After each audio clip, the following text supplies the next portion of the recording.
The night her husband raised his glass to another woman, Eleanor Whitmore Caldwell did not cry. She stood at the edge of the ballroom, pressed her fingers around the small silver key she wore at her throat, and felt something settle inside her chest. Not grief, not rage, but a cold and absolute clarity. If you've ever been dismissed by the person who was supposed to love you most, this story is for you.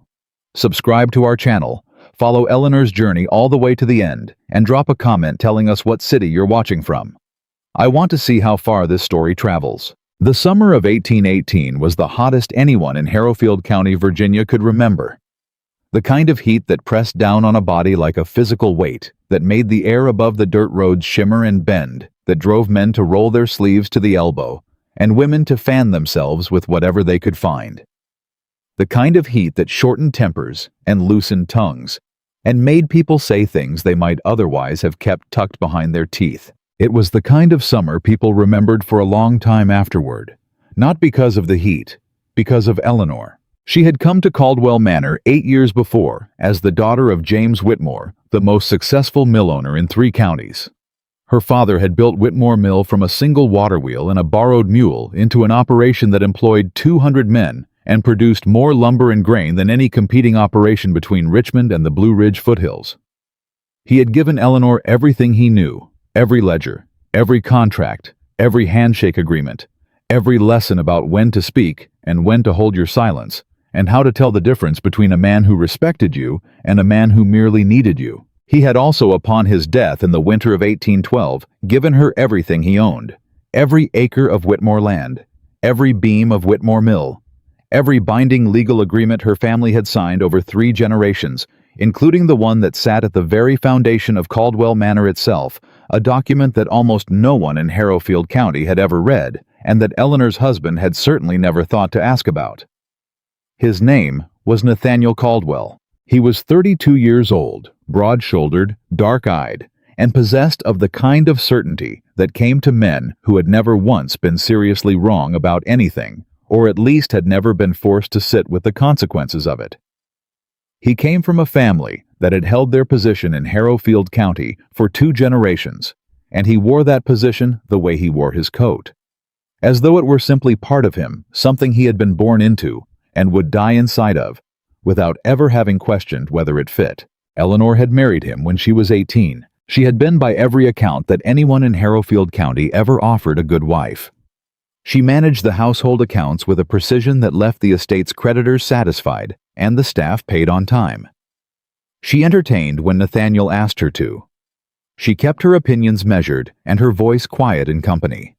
She read the estate contracts that crossed her desk with the same careful attention her father had taught her, flagging errors and inconsistencies that Nathaniel generally accepted her corrections on, without asking too many questions about how she had spotted them. She was, in the language of Harrowfield County, useful.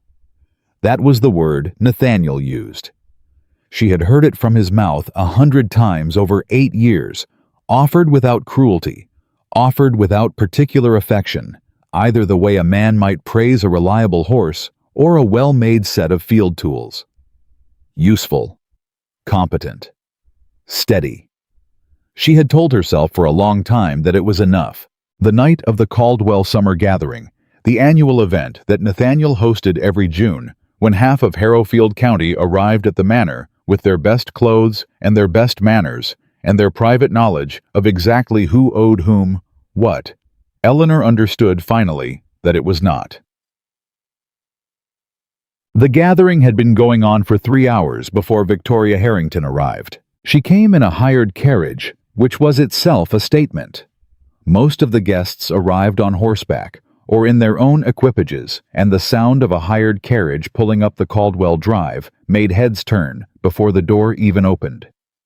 She stepped out in a gown the color of new cream, her dark hair arranged in a style that was more suited to Philadelphia drawing rooms than Virginia summer parties. And she accepted Nathaniel's hand at the door with the practiced ease of a woman who had been accepting the hands of men who mattered for a very long time. Eleanor had known about Victoria Harrington for 4 months. She had not known in the way that a wife sometimes knows, that slow, sick, intuitive certainty that builds before there is any evidence to point to. She had known because she had read the letter. It had arrived in March, tucked inside a packet of correspondence from Nathaniel's business attorney in Richmond, misfolded, so that it was nested inside a letter Eleanor had been handed to file away. She had unfolded it before she understood what she was reading, and then she had stood very still in the estate office for a long moment with the paper in both hands. "My dearest Nathaniel," it began, "you cannot imagine how I ache for you when we are apart." She had read the entire letter. Then she had folded it back the way she found it, placed it in the correspondence file under the date it arrived, and gone about the rest of her afternoon as though nothing had changed. But something had. She had started reading things more carefully after that. Not just the household accounts and the estate contracts, those she had always read carefully. She began reading the older documents.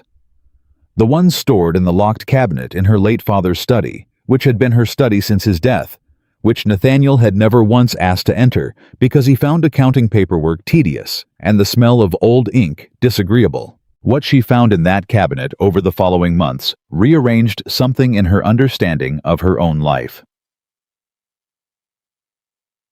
Mrs. Caldwell.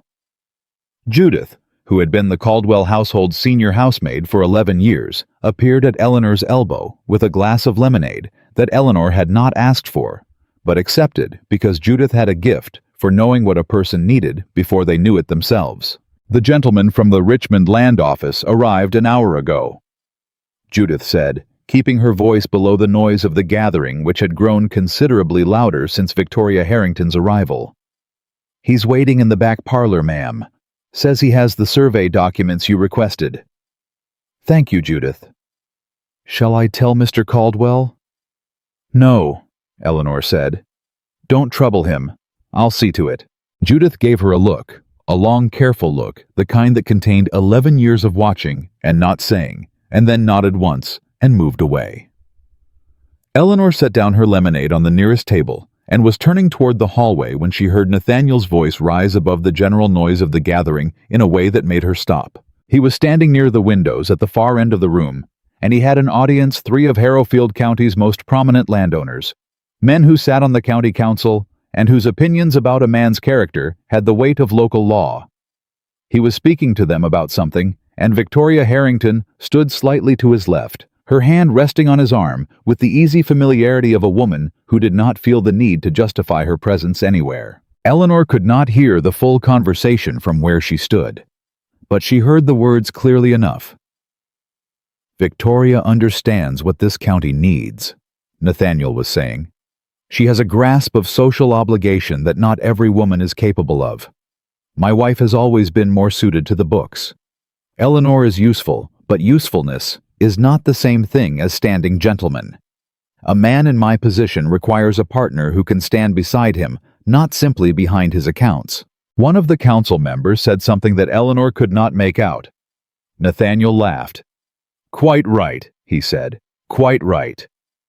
Victoria tilted her head and smiled at something one of the other men said, and she looked in that moment exactly like what she was, a woman who had identified her target, calculated the distance, and was already measuring for curtains. Eleanor stood completely still. She was aware of the gathering noise around her. She was aware of the warmth of the summer evening, and the smell of candle smoke and good bourbon, and the particular scent of too many people gathered in a space that was not quite large enough for all of them. She was aware of the slight weight of the silver key at her throat, the key her father had given her the week before he died, pressed into her palm with both his hands wrapped around hers, and his voice very quiet and very serious. "Keep this, Eleanor. Keep it somewhere close. There will come a time when you need it, and I won't be here to remind you what it opens. Don't let anyone tell you it doesn't matter." She had worn it every day since his death. Nathaniel had never once asked her what it opened. She reached up and touched it now, feeling the small teeth of the key against her fingertips. Then she turned and walked toward the back parlor to meet the man from the Richmond land office. His name was Mr. Aldous Pratt, and he was a small, carefully dressed man with ink-stained fingers and the air of someone who spent most of his life handling documents that other people did not want to think too hard about. He stood up when Eleanor entered the room and offered her a respectful nod. "Mrs. Caldwell, thank you for making time." "Sit down, Mr. Pratt." She sat across from him and folded her hands on the table. You have the survey maps I requested. I do. He opened the leather case he'd brought and began laying documents across the table with the methodical care of a man who understood that the papers he was handling had weight beyond their physical presence. The original Whitmore land grant registered in 1789 under your grandfather's name. The revised boundaries from 1801 when your father extended the northern parcel. The deed transfer executed at your father's death in 1812, which conveyed the entirety of Whitmore lands, including all structures, waterways, and existing agreements to you, Eleanor Margaret Whitmore, as sole heir. And the Caldwell Manor boundary agreement, Eleanor said. The one executed in 1798. Mr. Pratt hesitated very slightly. Yes, ma'am. He pulled out a document that was older than the others, its edges soft with age and handling. This is the agreement between your grandfather Thomas Whitmore and Nathaniel Caldwell, the elder, establishing the terms under which Caldwell Manor was constructed on the northern parcel of Whitmore land. Eleanor took the document and read it, even though she had already read it 4 times in the past 2 months. She read it again because there was something that mattered about reading it here now, with the sounds of the summer gathering filtering through the closed parlor door, with the knowledge of what Nathaniel had just said about her standing in a room full of men who would carry his words around Harrowfield County like gospel. The agreement was clear. It had always been clear. Caldwell Manor stood on Whitmore land. The Caldwell family had been granted right of residence and use in perpetuity, a generous arrangement, the kind her grandfather had offered because he considered the Caldwells honorable neighbors, and because he had believed in 1798 that the two families would remain bound to one another in good faith. But the land itself had never transferred. It remained Whitmore property. The agreement contained a single clause that had seemed unremarkable in 1798, and had apparently never been examined since, in the event of dissolution of the familial bond between Whitmore and Caldwell, lines all rights of residence shall be subject to renegotiation under terms agreeable to the Whitmore heir. Eleanor set the document down. Mr. Pratt, she said, I need you to explain something to me in very plain terms. If a married woman holds a land grant and deed transfer in her own name under the laws of Virginia as they stand in 1818, what exactly does her husband control? Mr. Pratt was quiet for a moment. He was a careful man. She could see him choosing his words. Under current Virginia law, he said, a married woman's property rights are limited in most respects. A husband generally has legal management of his wife's assets during the marriage. Generally, Eleanor said. There are exceptions. He met her eyes. For property inherited through a direct familial line with specific testamentary language, protecting it as in the case of your father's will, the situation becomes considerably more complicated. Your father's legal counsel at the time was quite specific in the language he used. I reviewed it this afternoon. He paused. Mrs. Caldwell, the short answer is that any legal proceeding regarding Whitmore land would require your signature, not your husband's, yours. Eleanor was quiet for a moment. Outside the parlor door, she could hear music starting up. Someone had brought a fiddle. People were laughing. Thank you, Mr. Pratt, she said. I'll need you to make me certified copies of everything on this table. Of course, ma'am. I'll also need the name of the most reputable property attorney in Richmond. I can give you 2 names, he said, both men I would trust with my own affairs. She stood up, and he stood with her, gathering his papers with quick, practiced movements. One more thing, Eleanor said. She reached up and unclasped the silver key from her throat.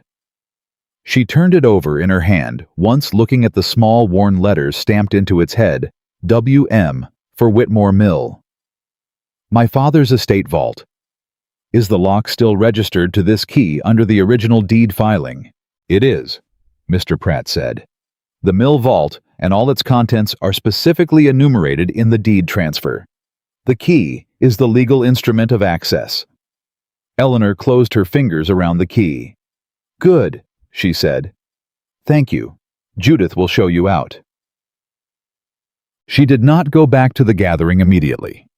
She stood in the hallway outside the back parlor for a long moment, her back straight, her hand still the silver key pressed into her palm, hard enough that she could feel the shape of it in her skin. She thought about 18-year-old Eleanor Whitmore, standing in a church in Harrowfield County in the summer of 1810, marrying a man who had looked at her across the aisle with something that had resembled love, but that she understood now had always been closer to satisfaction.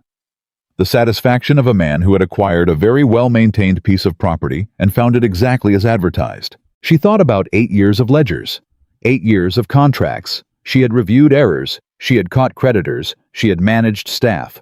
She had directed decisions that had been made in her name because Nathaniel found the details tiresome. 8 years of being useful. She thought about that word. She thought about the way he had said it to those men in that room, with Victoria Harrington standing beside him, and her hand on his arm, and her smile perfectly positioned. Then she thought about the document on the table behind her. The Caldwell family had been living on Whitmore land for 20 years. The agreement that kept them there required the signature of the Whitmore heir. Eleanor Whitmore Caldwell was the Whitmore heir. She put the key back around her neck. She smoothed the front of her dress, took one measured breath, and walked back toward the gathering. The room had rearranged itself in her absence.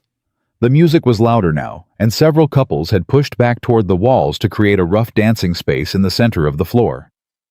Nathaniel was still near the windows, though the council members had dispersed, and Victoria was speaking to him with her dark head tilted, and her eyes doing something that Eleanor had seen women do before, something that was not quite flirtation and not quite business, but lived in the territory between the two, where most of the important negotiations between men and women actually happened.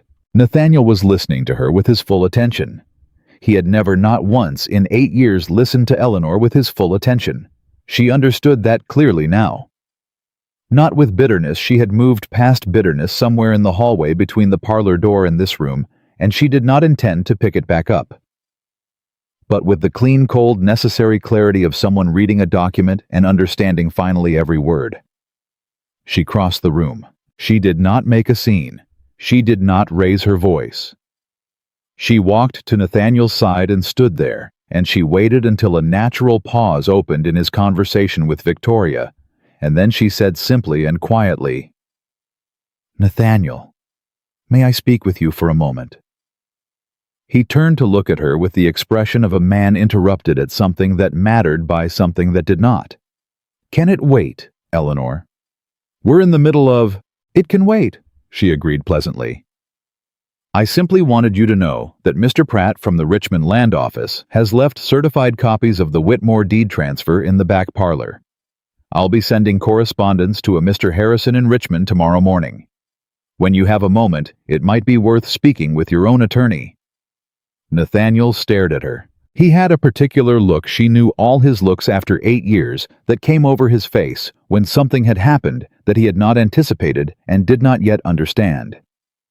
A slight tightening around the eyes, a stillness in the jaw. "What correspondence?" he said. "Nothing urgent," she said.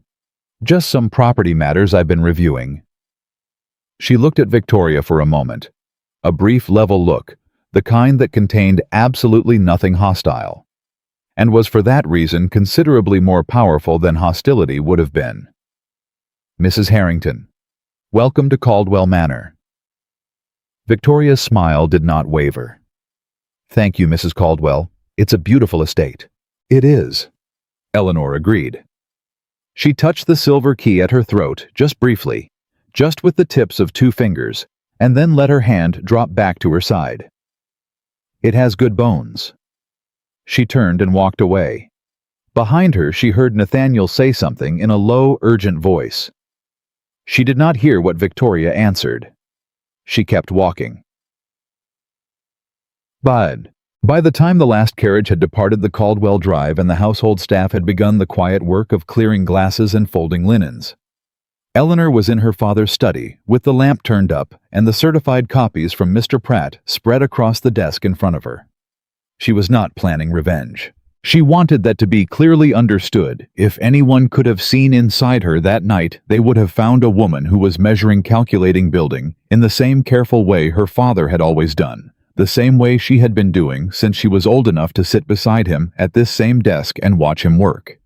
What she was doing was not revenge. It was accounting. She pulled a fresh sheet of paper toward her and began to write. The Whitmore land grant, encompassed by the survey maps in front of her, approximately 4,000 acres of Harrowfield County, including the northern parcel on which Caldwell Manor stood, including the creek that ran along the eastern edge of the Caldwell property and fed the mill pond, including the road easement that connected the manor's front gate to the county road. Nathaniel had married Eleanor Whitmore without apparently ever reading any of these documents.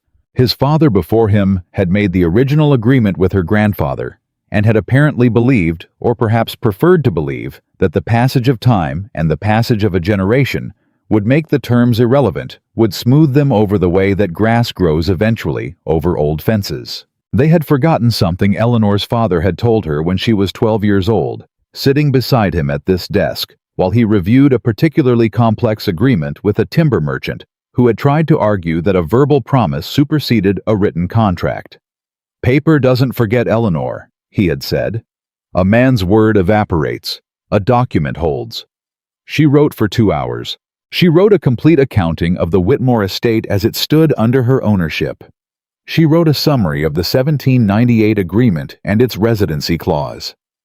She wrote a list of the questions she would need answered by the attorney in Richmond, and a separate list of the documents she would need certified, and a third list, which she labeled simply "What Needs to be Fixed," that had nothing to do with legal proceedings and everything to do with the practical reality of Whitmore Mill, which she had not visited in 14 months, and which, based on what she had begun to understand from the accounts she'd been auditing, had been quietly mismanaged in her absence. That list was the longest one. She set down her pen and looked at it for a while. Then she folded all 3 lists, placed them inside the leather document case that had been her father's, locked it with the silver key, and hung the key back around her neck where it belonged. She did not sleep much that night.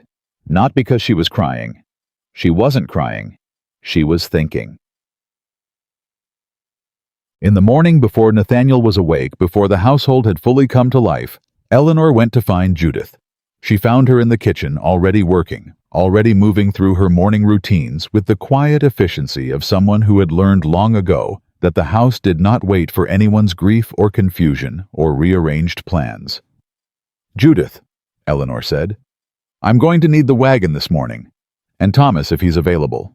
Judith turned from what she was doing and looked at her for a long moment, that careful, containing look that Eleanor had always trusted more than most people's plainest speech. "Where are you going, ma'am?" "Whitmore Mill," Eleanor said. "I haven't been in over a year. I should have gone sooner." She paused. "I'm not sure when I'll be back. It might be several days." Judith was quiet for a moment. "Should I pack a case for you?" "Please." "And Mr. Caldwell." Eleanor looked at the window at the early summer light coming through it, at the particular color that the sky was in this hour before the heat of the day settled in. "Tell him I've gone to see to some property matters," she said. "He'll understand what that means." She wasn't entirely certain Nathaniel would understand what that meant, but he would, she thought, understand it soon enough.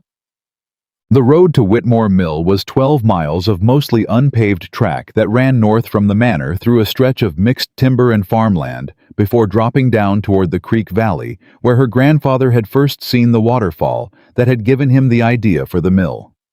Eleanor had ridden this road hundreds of times in her childhood, tucked beside her father in the wagon, listening to him talk about water pressure and timber contracts, and the specific mathematics of how much a wheel had to turn in a given hour to justify the cost of its maintenance. She wrote it now in the early morning quiet, with Thomas handling the horses and the leather document case on her lap, and the silver key warm against her collarbone.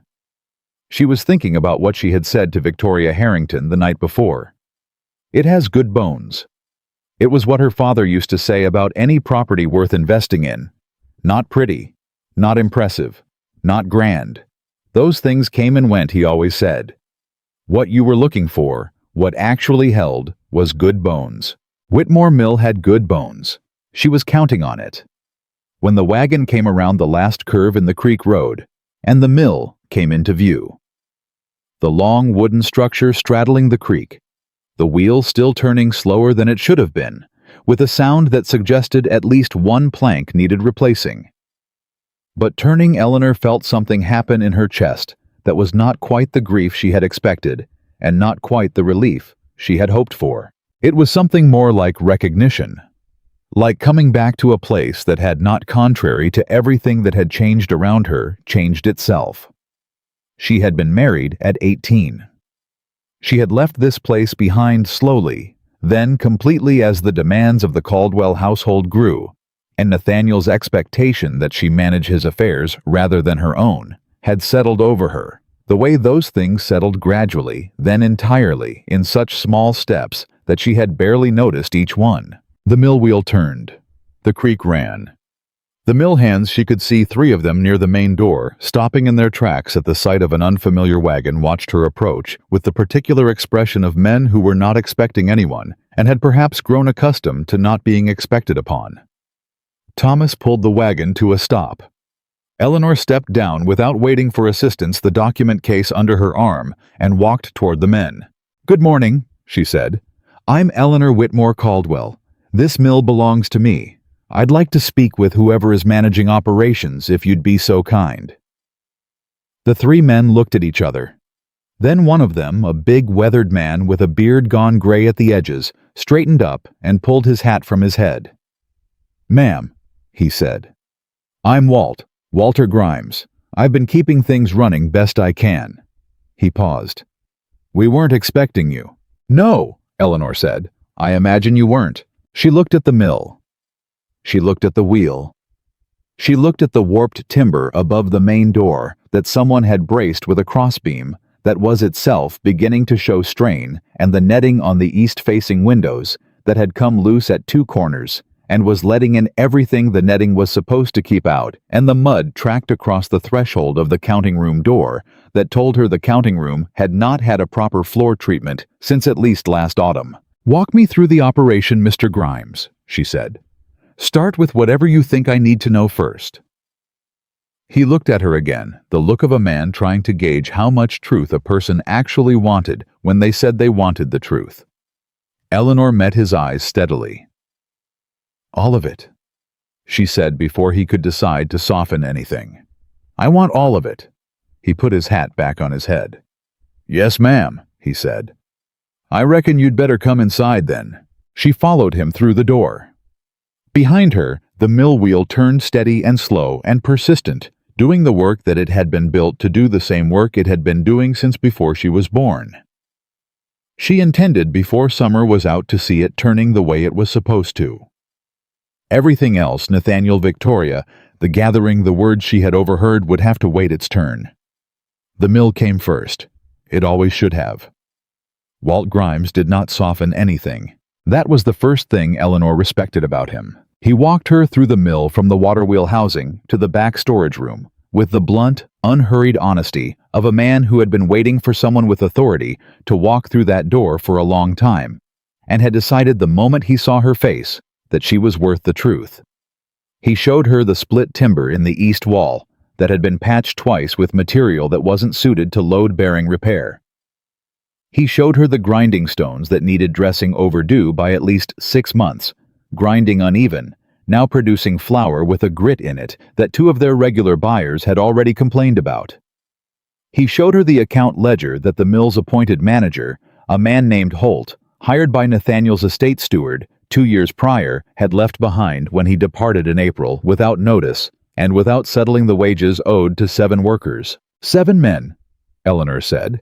She had the ledger open in front of her on the counting room table, and she was running her finger down the columns with the focused attention of someone who has spotted a pattern and is following it toward its source.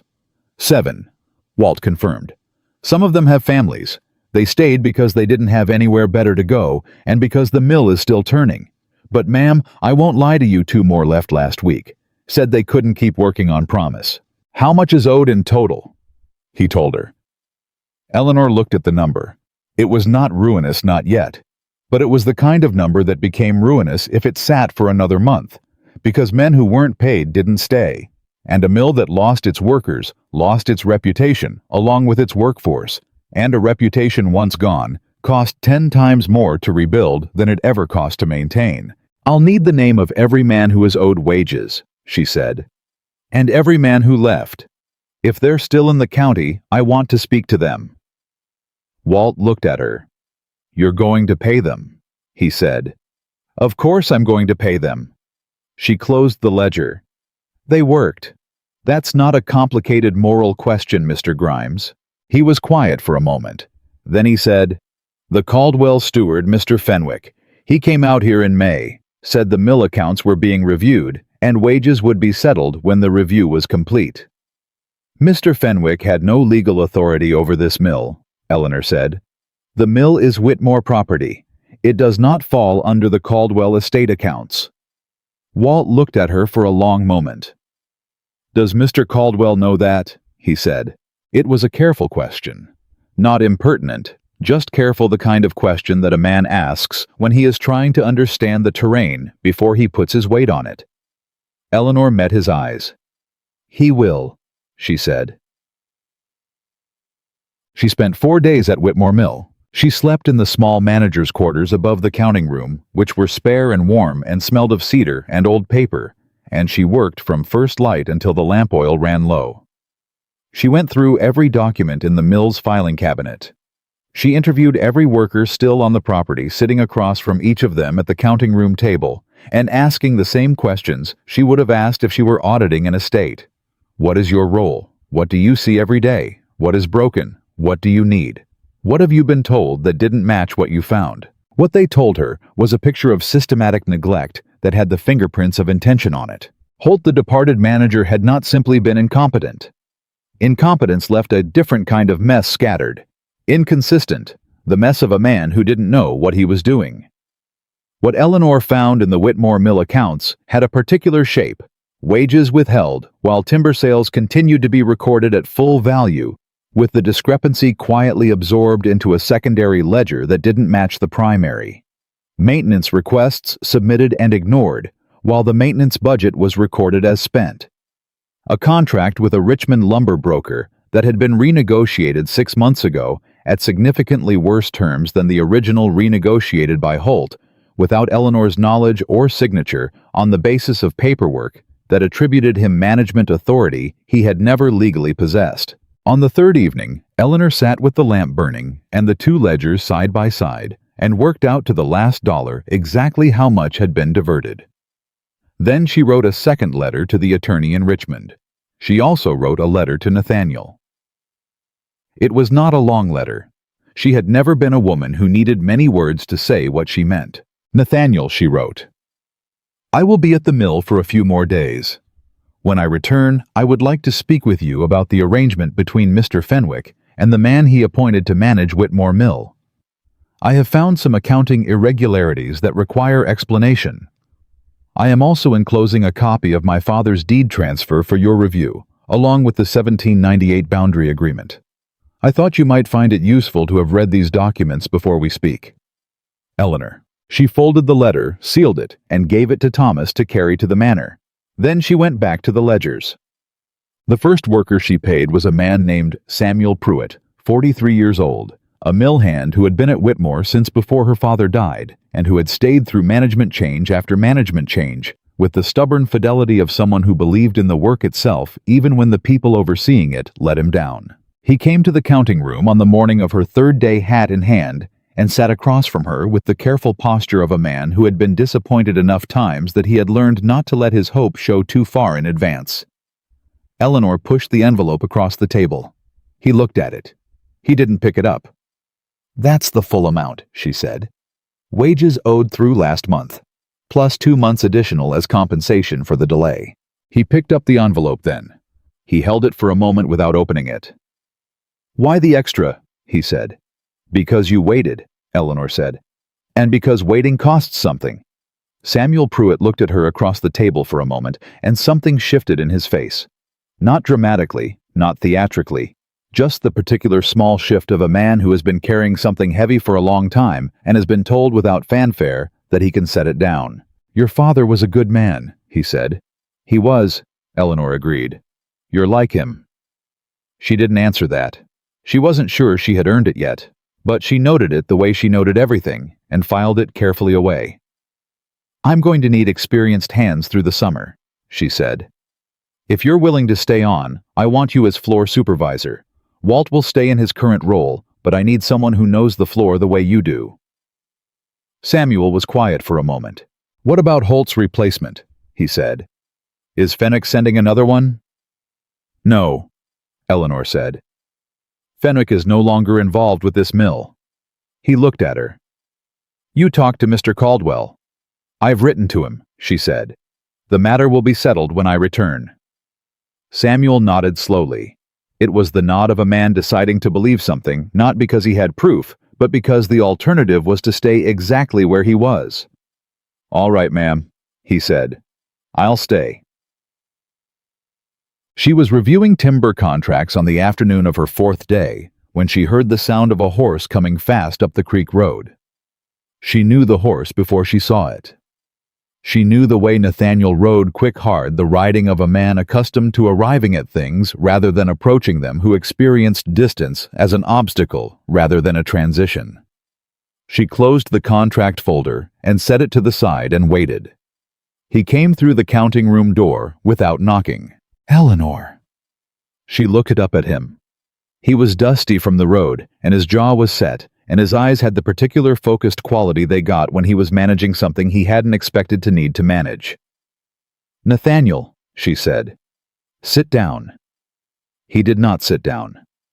"I got your letter," he said. "I assumed you would. What are you doing out here?" He looked around the counting room at the ledgers, the document folders, the letters she'd drafted, the certified copies from Mr. Pratt spread in organized stacks across the second table. "Eleanor, what is all of this?" "This is the Whitmore mill accounts," she said. "I've been auditing them. I should have done it sooner."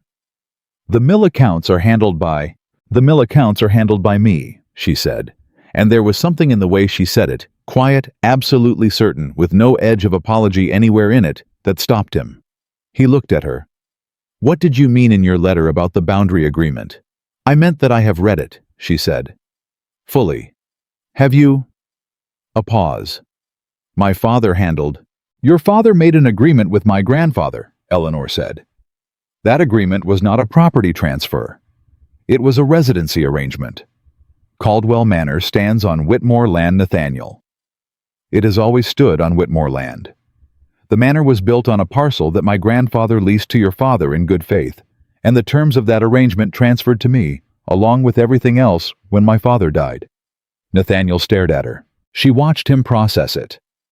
She had thought in the days since the gathering about how he would respond when she said this, had turned it over in her mind, the way she turned over every complicated piece of information, looking at it from different angles, testing it for weak points. She had imagined anger. She had imagined dismissal.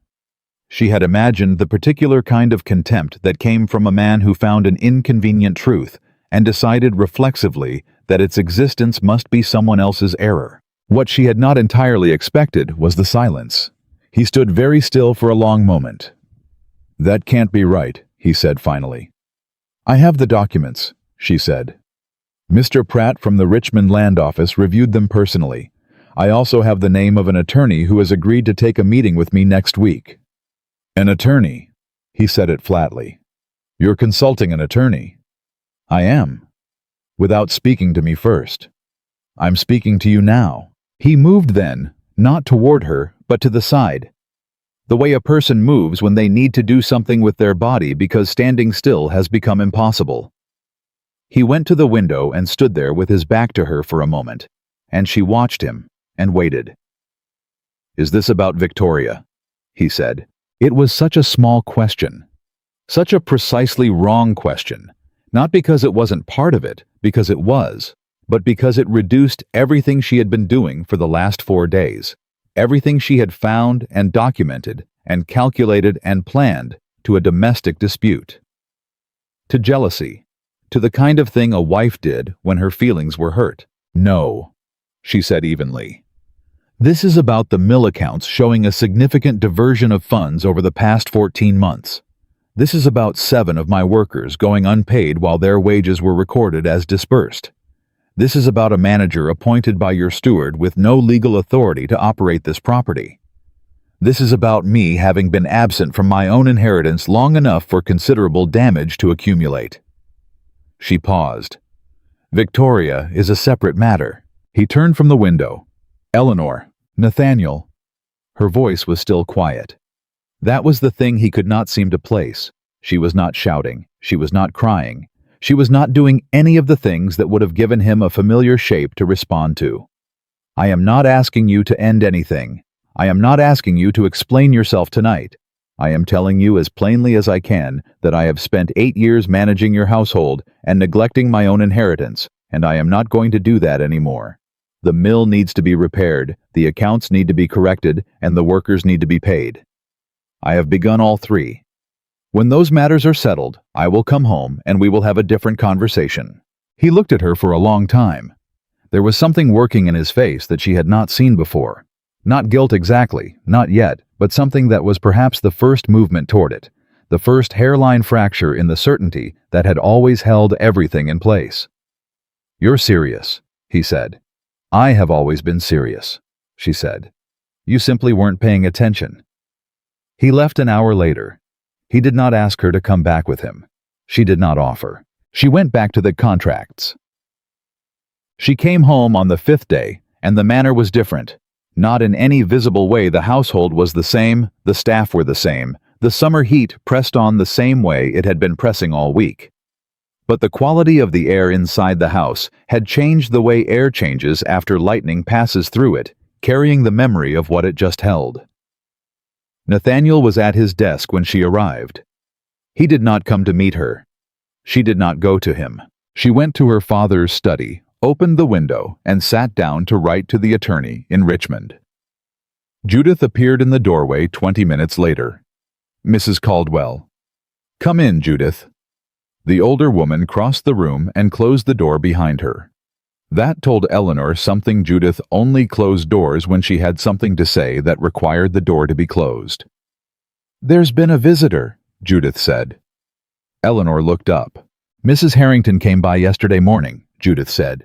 "While you were at the mill, Mr. Caldwell received her in the front parlor." Eleanor set down her pen. "How long did she stay?" 2 hours.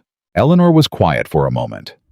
She was thinking about what 2 hours meant, not in terms of what might or might not have occurred between two people in a front parlor, but in terms of what information could be exchanged in that time, what plans could be made, what positions could be clarified between a woman who wanted something and a man who was currently off balance enough to be persuaded.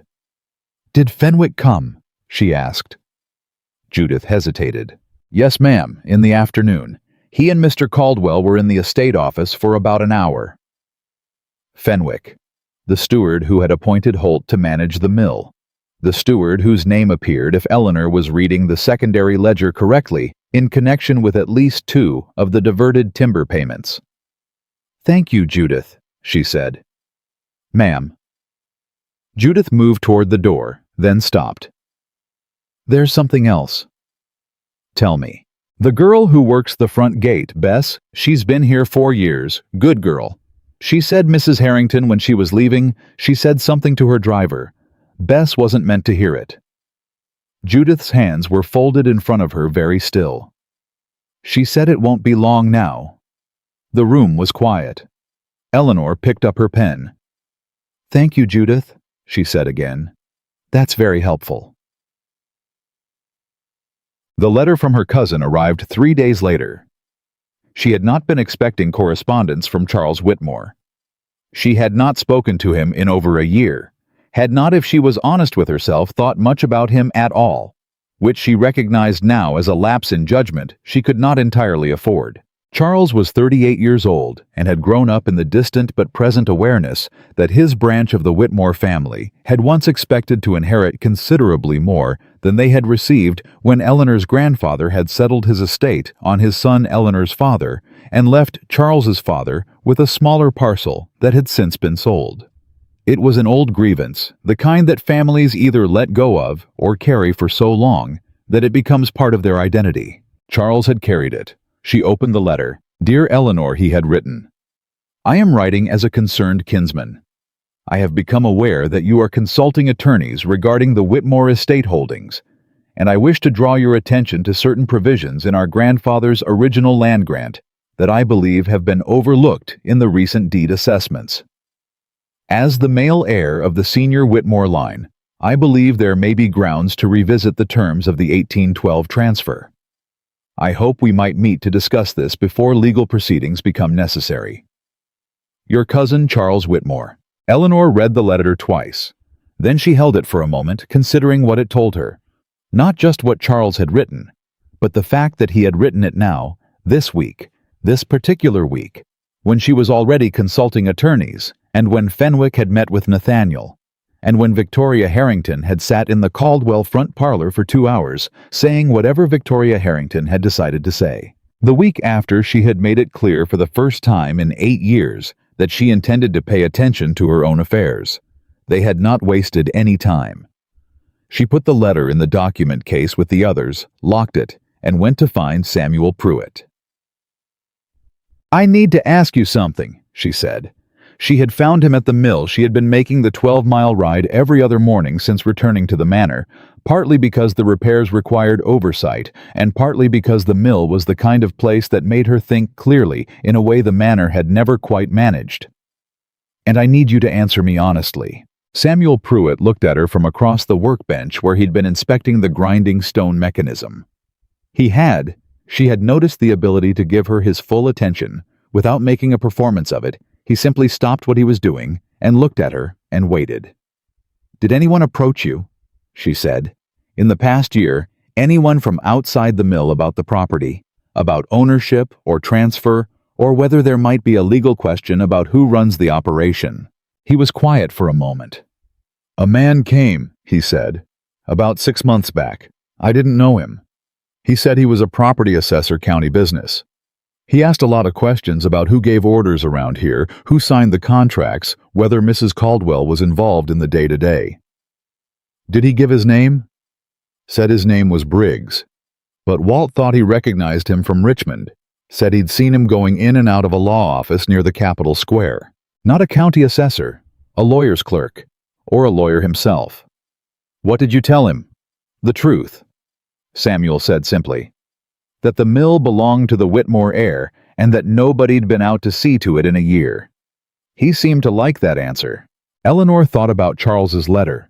About the timeline it suggested 6 months ago, someone was already gathering information, already assessing whether the mill was unattended enough, the records unclear enough, the owner distant enough that a legal claim might find purchase. They had been planning this before the summer gathering, before Victoria, before any of it. She had not walked into a situation created by jealousy and impulse. She had walked into something that had been constructed piece by piece while she was managing Nathaniel's household and ignoring her own. The steadiness she felt surprised her, not because she wasn't shaken, but because being shaken and being steady were not, she had learned, mutually exclusive. "Walt," she called across the mill floor. He appeared from behind the wheel housing, wiping his hands on his work cloth. "Ma'am." "We're going to start the east wall repair next week," she said. "I need you to find me the best timber framer in the county, not the cheapest, the best." "Yes, ma'am." "And the grinding stones who's the closest stone dresser with a good reputation. Fellow named Cobb, 20 miles east, does good work. Send for him, tell him it's urgent." Walt nodded, already moving. Samuel had gone back to the mechanism, his hands busy again, but his posture had shifted, the subtle change of a man who has decided with some finality which way he's going to stand. Eleanor walked to the mill door and looked out at the creek. The wheel turned behind her, finding its rhythm, the sound of it filling the air, the way it always had, patient, consistent, indifferent to the politics of the people on the bank. She had 12 miles of road between her and Charles Whitmore's letter. She had an attorney meeting in Richmond in 6 days. She had a mill that needed 2 months of repairs, and a husband who was sitting at his desk not quite reading his papers, and a woman named Victoria who had said it won't be long now into the summer air as she stepped into her hired carriage. She also had 4,000 acres of deed-registered Whitmore land, a boundary agreement that 20 years of silence had not erased, and a father who had taught her that paper didn't forget. She turned back from the door. Samuel, she said, how many men do we have who can work weekends? He didn't hesitate. Every one of them who got paid what they were owed, he said. You pay fair, ma'am. Men remember that. She nodded. Good, she said. Then let's not waste the summer. Chinja. Nathaniel came to her father's study that evening. He stood in the doorway for a moment before she acknowledged him. She was aware he was there, the way she was aware of most things in a room, but she finished the sentence she was writing before she looked up. You should have told me, he said. She set down her pen. Told you what specifically? He came into the room and stood in front of her desk, not in an aggressive way, just the posture of a man who didn't know where else to put himself. About the land, he said. About the agreement. About what your father's estate actually contained. I showed you the deed transfer when we married, Eleanor said. You told me you'd have your attorney look at it. A pause. I didn't. He stopped. I may not have looked at it as carefully as I should have. No, she agreed. You may not have. He sat down then in the chair across from her desk, the chair that guests sat in, the chair she used to sit in herself when this was her father's study, and she was the one seeking information rather than the one holding it. Fenwick came to me, he said. I know. He's saying the mill management transfer was authorized, that Holt had proper... He didn't, Eleanor said. I have the original management charter. Holt's appointment was never properly documented against the Whitmore deed terms. Whatever Fenwick told him he was authorized to do, he had no legal standing to do it. Nathaniel was quiet. And Charles, she said. Did you know Charles had been in contact with Fenwick? The silence that followed was half a second too long. Nathaniel, I didn't know the extent of it, he said. Charles came to me in the spring. He mentioned that there might be a question about the inheritance terms. I told Fenwick to look into whether there was anything that needed... He stopped again. He looked for the first time in the conversation uncomfortable in a way that had nothing to do with strategy. I should have told you. Eleanor looked at him across the desk. 8 years. 8 years of books kept and contracts reviewed, and creditors managed, and staff directed, and household assembled, and parties planned, and every quiet, competent, unglamorous thing that kept a life running, while the man at the center of it moved through it, like a man who has never been required to think about the machinery underneath the floor he's walking on. Charles is going to file a claim, she said. I believe he's been planning it for some time. He has support from someone, an attorney or a funder or both. Fenwick may be involved more deeply than you realize. Nathaniel's jaw tightened. Fenwick has worked for this family for 9 years. And Holt diverted wages from 7 of my workers for 14 months, Eleanor said. Appointed by Fenwick, reporting to Fenwick. I have the secondary ledger, Nathaniel. I have the numbers. He stared at her. What do you need? He said finally. It wasn't quite an apology. It wasn't quite a concession. But it was a question she had not heard from him in a very long time, maybe ever. She picked up her pen. I need you to not interfere, she said. I have an attorney in Richmond. I have the documents. I have the accounts. I know what Charles is planning, and I know how to stop it. She looked at him. What I need is for you to understand clearly that this is my mill and my land and my fight, and that the best thing you can do right now is stay out of my way. He didn't answer for a long moment. And after, he said, when it's settled. She held his gaze. After, she said, we'll talk about the things that need to be talked about. He stood up. He moved toward the door, and then he stopped, and he turned back, and he looked at her in the lamplight with an expression she did not have a name for, yet something between recognition and loss, the look of a man beginning to understand the size of what he almost threw away. Eleanor, he said, I'm sorry I called you useful. She looked back at her papers. I know, she said. Good night, Nathaniel. He left. The lamp burned steadily. Outside the open window, the summer dark was full of cricket sound and the distant murmur of the creek, and she sat in the middle of it with her pen moving across the page, building the case that was going to take everything she had to win. She was not afraid. She was ready. The attorney's name was Robert Haynes, and he had an office on the third floor of a narrow brick building 2 blocks from the Richmond courthouse, with a view of the street below, and walls lined floor to ceiling with legal volumes that had the worn, slightly battered look of books that were actually used rather than displayed. He was 60 years old, lean with a white beard trimmed close, and eyes that moved across a document, the way Eleanor's moved across a ledger quickly, with the practiced attention of someone who had trained themselves to see what was actually there, rather than what they expected to find. He read through everything she had brought him without saying a word. When he finished, he set the last page down, aligned it with the others, with 2 careful taps of his fingertips, and looked at her across the desk. "Mrs. Caldwell," he said, "I've been practicing property law in this state for 31 years. I want you to understand what you have here." "Tell me," she said. "The 1798 boundary agreement is unambiguous," he said. "Residency rights, not ownership. The 1812 deed transfer, your father's attorney did exceptional work. The protective language around direct familial inheritance is as tight as anything I've seen. A challenge to your ownership of Whitmore Mill and the associated land would require proving either that the deed transfer was improperly executed or that the familial inheritance clause doesn't apply to a female heir under Virginia law." He paused. "Neither argument is strong. Neither is impossible. Charles's letter suggests he believes he has grounds. Charles's letter suggests he has someone advising him who is either overconfident or dishonest about his chances." Haynes folded his hands. "What concerns me more than the legal theory is the secondary ledger you've brought me.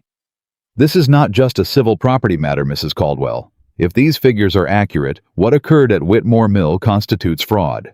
"They're accurate," Eleanor said. "I reconciled them against the primary accounts 3 times. Then there are 2 separate proceedings here." He picked up the secondary ledger again and turned to the page she had marked. "One is your property defense against your cousin's claim. The other is a fraud action against the individuals who diverted these funds." He looked up. "Do you know how far up this goes?" Eleanor thought about Fenwick, about Victoria's 2-hour visit, about Charles's letter arriving precisely when it had. "I have a theory," she said. "I need more evidence before I state it as fact." Haynes nodded. It was the nod of a man who appreciated the distinction. "I'll file a protective notice with the county clerk today," he said. "That puts any competing claim on record as contested before your cousin can move first. It doesn't stop him from filing, but it changes the terrain." He paused. "Mrs. Caldwell, I have to ask you directly. Does your husband know you're here?" "He knows I have an attorney," she said. "He knows I'm pursuing the matter. And the manor itself, the structure, the contents, the estate as the Caldwells have operated it. Does he understand that all of this sits on a foundation that requires your cooperation?" "He is beginning to understand it," Eleanor said. Haynes was quiet for a moment. "The next few weeks will determine a great deal," he said. "Whoever is advising your cousin will move quickly once they learn you've retained counsel. They'll want to establish their position before you can establish yours." "I know," Eleanor said. "That's why I'm here today and not next week." He almost smiled. Not quite. It was the restrained expression of a man who had learned to keep his reactions measured in professional settings, but almost. "Very good," he said. "Let's get to work." She was back in Harrowfield County by nightfall, and the letter from Charles was already waiting on her father's desk when she arrived. A second letter. This one considerably less cordial than the first. He had learned she'd been to Richmond. "Eleanor." It read without the pretense of "dear" this time. "I am writing to inform you that I have retained legal representation and intend to file a formal challenge to the 1812 deed transfer within the fortnight. It would be in your interest, and in the interest of preserving family relations, to consider a negotiated arrangement rather than a contested proceeding. I am prepared to be reasonable. I expect you will be also. C.W." She read it standing up and then set it on the desk beside the others. "I am prepared to be reasonable." That phrase in her experience meant the opposite of what it said. It meant, I am prepared to be reasonable about the terms of what I am taking from you. It meant I have decided the outcome and am offering you the courtesy of choosing your own capitulation. She sat down and wrote her response immediately. Charles, I have retained Robert Haynes of Richmond, who has filed a protective notice with the county clerk as of this afternoon. Should you proceed with a challenge, Mr. Haynes will represent my interests. I suggest your attorney speak with him directly. Eleanor Whitmore Caldwell. Short. Precise. No more warmth than the situation warranted. She sealed it and gave it to Thomas before she'd had supper. The next morning, Walt Grimes sent word from the mill that a man had come asking questions. Not the same man as 6 months ago, a different one younger with a Richmond manner and clean boots that didn't belong to someone who worked outdoors. He had spent the better part of an hour talking to 2 of the newer mill hands before Walt had come out and asked him his business directly. Said he was doing a general survey of county property. Walt's message read in his careful, labored handwriting. I told him the mill was private property and he could leave. He left, but he wrote things down before he did. Thought you should know. Eleanor read the message twice. Then she went to find Samuel Pruitt, who had been at the mill since before her father's death, and who had over the past 2 weeks become the person she trusted most completely on the property. Samuel, she said when he came to the counting room. The men who were here before I arrived, the ones from 6 months ago, who asked about ownership and management. Did they speak to anyone other than you and Walt? He thought about it. Young fellow named Pete, he said. Pete Marsh. He's been with us 3 years. They talked to him for a good while. Is Pete still here? Yes, ma'am. Send him to me, please. Pete Marsh was 22 years old, with a forthright face and the slightly defensive posture of someone who suspects he may have done something wrong without knowing what it was. He sat across from Eleanor and turned his hat in his hands and answered her questions with the anxious honesty of a young man who had decided the truth was safer than whatever the alternative might be. They asked me about the contracts, he said, about who signed them, about whether anyone from the Caldwell family had come out to check on things. What did you tell them? That nobody'd come out in a long time, that Holt signed most everything. He paused. They asked me whether I knew if there was a will, whether Mr. Whitmore had left everything to his daughter, or whether there were other family members who might have had a claim. Eleanor kept her expression steady. And what did you say? I said I didn't know the legal details. I said I just worked the floor. He shifted in his chair. Ma'am, they said they were county assessors. I didn't know I wasn't supposed to talk to them. You didn't do anything wrong, Pete, she said, and she meant it. You answered questions from people who presented themselves as having authority. That's not your fault. She paused. I need you to do something for me now, though. If anyone else comes asking questions, anyone no matter who they say they are, you come find Walt or Samuel before you answer. Can you do that? Yes, ma'am, absolutely. Good, she said. Thank you. He stood up relieved and left. Eleanor stayed at the table for a moment after he was gone. They had been building their case with information gathered from her own workers, assessing what she owned, what records existed, what gaps in management and documentation might be exploited. 6 months of preparation, and she had not known any of it was happening, because she had been so thoroughly occupied with Nathaniel's affairs that she had left her own unguarded. She thought about Charles, sitting somewhere in Richmond, with an attorney beside him, and a ledger full of carefully gathered information, and the absolute confidence that his quiet, manageable cousin was not prepared for a fight.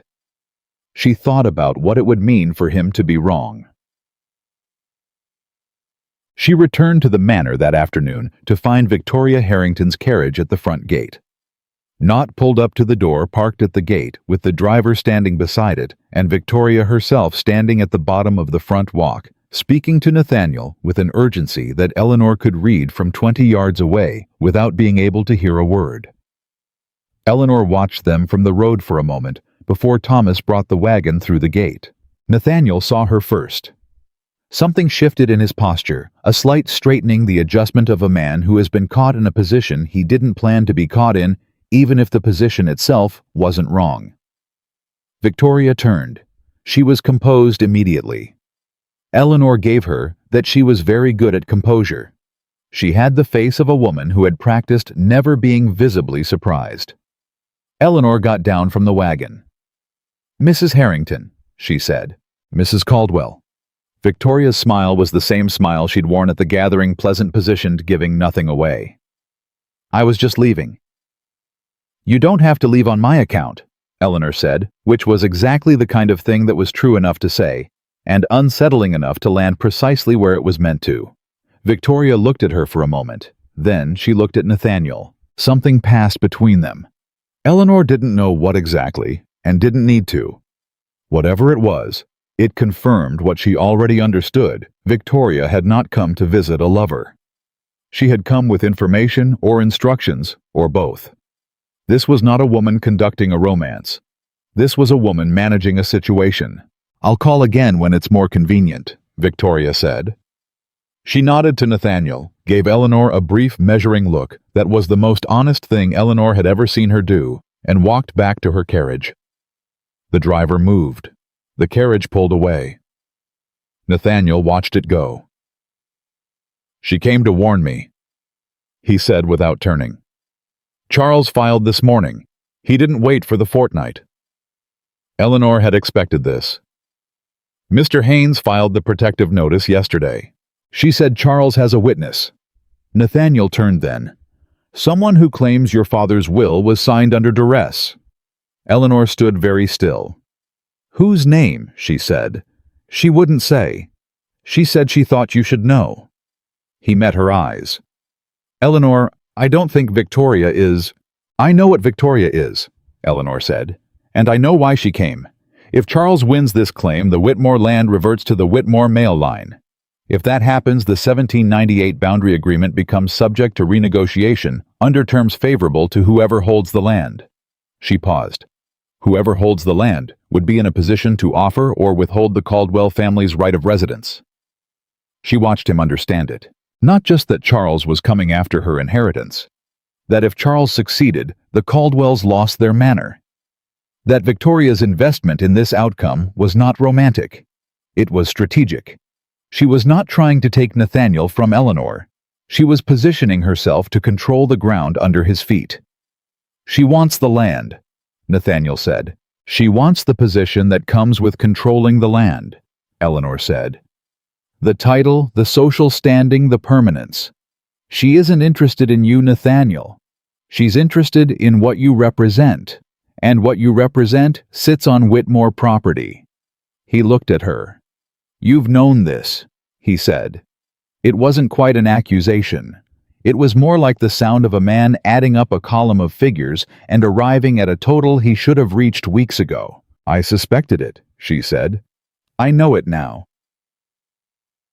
She was in her father's study an hour later, writing to Haynes about the filed claim and the witness allegation, when Judith came to the door again. She had a particular knock, too short, then one that she used when what she was carrying required discretion. "Come in." Judith entered and closed the door. "The witness," she said without preamble. "I think I know who it is."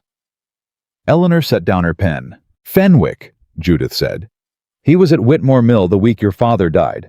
He was there on business for the Caldwell estate. Your father and Mr. Caldwell Sr. had some agreement about timber access to the northern parcel. Fenwick drove the papers over himself." She paused. "He was there. He saw your father sign the will." "My father's will was signed 3 days before his death," Eleanor said. "He was ill, but he was lucid. Dr. Marsh attended that morning." "I know," Judith said. "I was there." Eleanor looked at her. "You were there." "Your father asked me to witness the signing. Me and Pratt, old Aldous Pratt's father, who handled the deed filing. 3 witnesses total." She met Eleanor's eyes. "Fenwick was in the house that day, but he wasn't in the room. He wasn't a witness to anything except the fact that your father was sick." Eleanor's mind was already moving. If Fenwick claims he witnessed duress, she said slowly, he's claiming access to something he didn't have. He wasn't in the room. No, ma'am, he was not. Which means whoever briefed him on the will's circumstances gave him incorrect details about what he supposedly witnessed. That's what I reckon, Judith said. Judith? Eleanor stood up. I need you to write down everything you remember about that day. Everything who was in the house, what time you came, what Dr. Marsh said, what my father said, in what order events occurred. As much detail as you can remember. I can do that. And old Pratt's son, Aldous Pratt, the one who helped me with the survey maps, his father was a signatory witness. Is there a record? There should be. The original will was filed with the county clerk. The witnesses are named on it. Eleanor crossed to the filing cabinet. She had been through it several times now, but she pulled out the will documentation and laid it on the desk, and found the signature page and looked at the 3 witness names. Judith Harrow, Thomas Pratt, Dr. Samuel Marsh. No Fenwick. He was not on this document. Whatever he was planning to testify to, he had not been a witness. He could not have been. His name was not here. She looked at Judith. We need to get this certified copy to Haynes by tomorrow. I'll go myself, Judith said simply. If you write me a letter of authorization. You'd make the ride to Richmond. I've been making long rides all my life, ma'am, Judith said. What I won't do is let someone lie about a good man's final day and have nobody to say otherwise. Eleanor looked at this woman, who had been in the Caldwell household for 11 years, who had brought her lemonade she didn't ask for and told her things she needed to know and closed doors when they needed closing, and she felt something crack open in her chest that was not grief and not gratitude exactly, but something that encompassed both. Thank you, she said quietly. Don't thank me yet, Judith said. Let's win first. They were 3 days from the county hearing when Charles arrived at Caldwell Manor. He did not send word ahead. He rode up in the early afternoon on a horse that was too good for the weather, in a coat that was too formal for a county call, with a younger man beside him, who carried a leather case and had the careful assessing eyes of a legal clerk. Nathaniel received them in the front hall. Eleanor came down the stairs as they were being shown in, not hurrying, not making a performance of her arrival, simply appearing at the moment that mattered. Charles looked up. He was tall, with the Whitmore coloring, the same dark eyes, the same strong line of jaw, but where Eleanor's face held stillness, his held a particular kind of restless energy, the energy of a man who had been moving toward something for a long time and had finally arrived at the door. Eleanor, he said, I thought we should speak before the hearing. Charles, she said. She descended the last 3 stairs and stood on the hall floor and looked at him without hostility and without warmth. Why don't we sit down? They went to the front parlor, the same room where Victoria had sat 2 hours the week before. Nathaniel came and the clerk came, and Judith appeared silently in the doorway with a tray that nobody touched. Charles set his hands on his knees and looked at Eleanor with the measured confidence of a man who has rehearsed this conversation. I want you to understand that this isn't personal, he said. Most things that are personal begin with that sentence, Eleanor said. He didn't visibly react. He was practiced, too. The 1812 deed transfer has irregularities. My attorney has identified. Your attorney, Eleanor said, has identified a witness who claims my father was under duress at the time of signing. The witness in question was not in the room when the will was signed. His name does not appear on the document. This fact has been certified and is now in the hands of the county clerk. Silence. The clerk's hand tightened on his leather case. He was in the house, Charles said. He was, Eleanor agreed pleasantly. In the kitchen, as I understand it. Taking tea, while my father, in full lucidity and in the presence of 3 documented witnesses whose names appear on the signed original, made his final legal arrangements. She looked at him. I'd like to know, Charles, who told your witness what he supposedly saw, because he has the general shape of the story correct. Our father was ill. There were people in the house, but the specific details he would need to make his testimony credible are wrong. Something moved in Charles's face. It was the first unscripted thing she'd seen from him. He was told, she said, by someone who was in the house that day and assumed they had observed more than they had. Someone who went to your attorney with a story that sounded solid from the outside, but doesn't hold up against the documentation. She paused. Fenwick was at Whitmore Mill that week on Caldwell business. He had access to general information about my father's condition.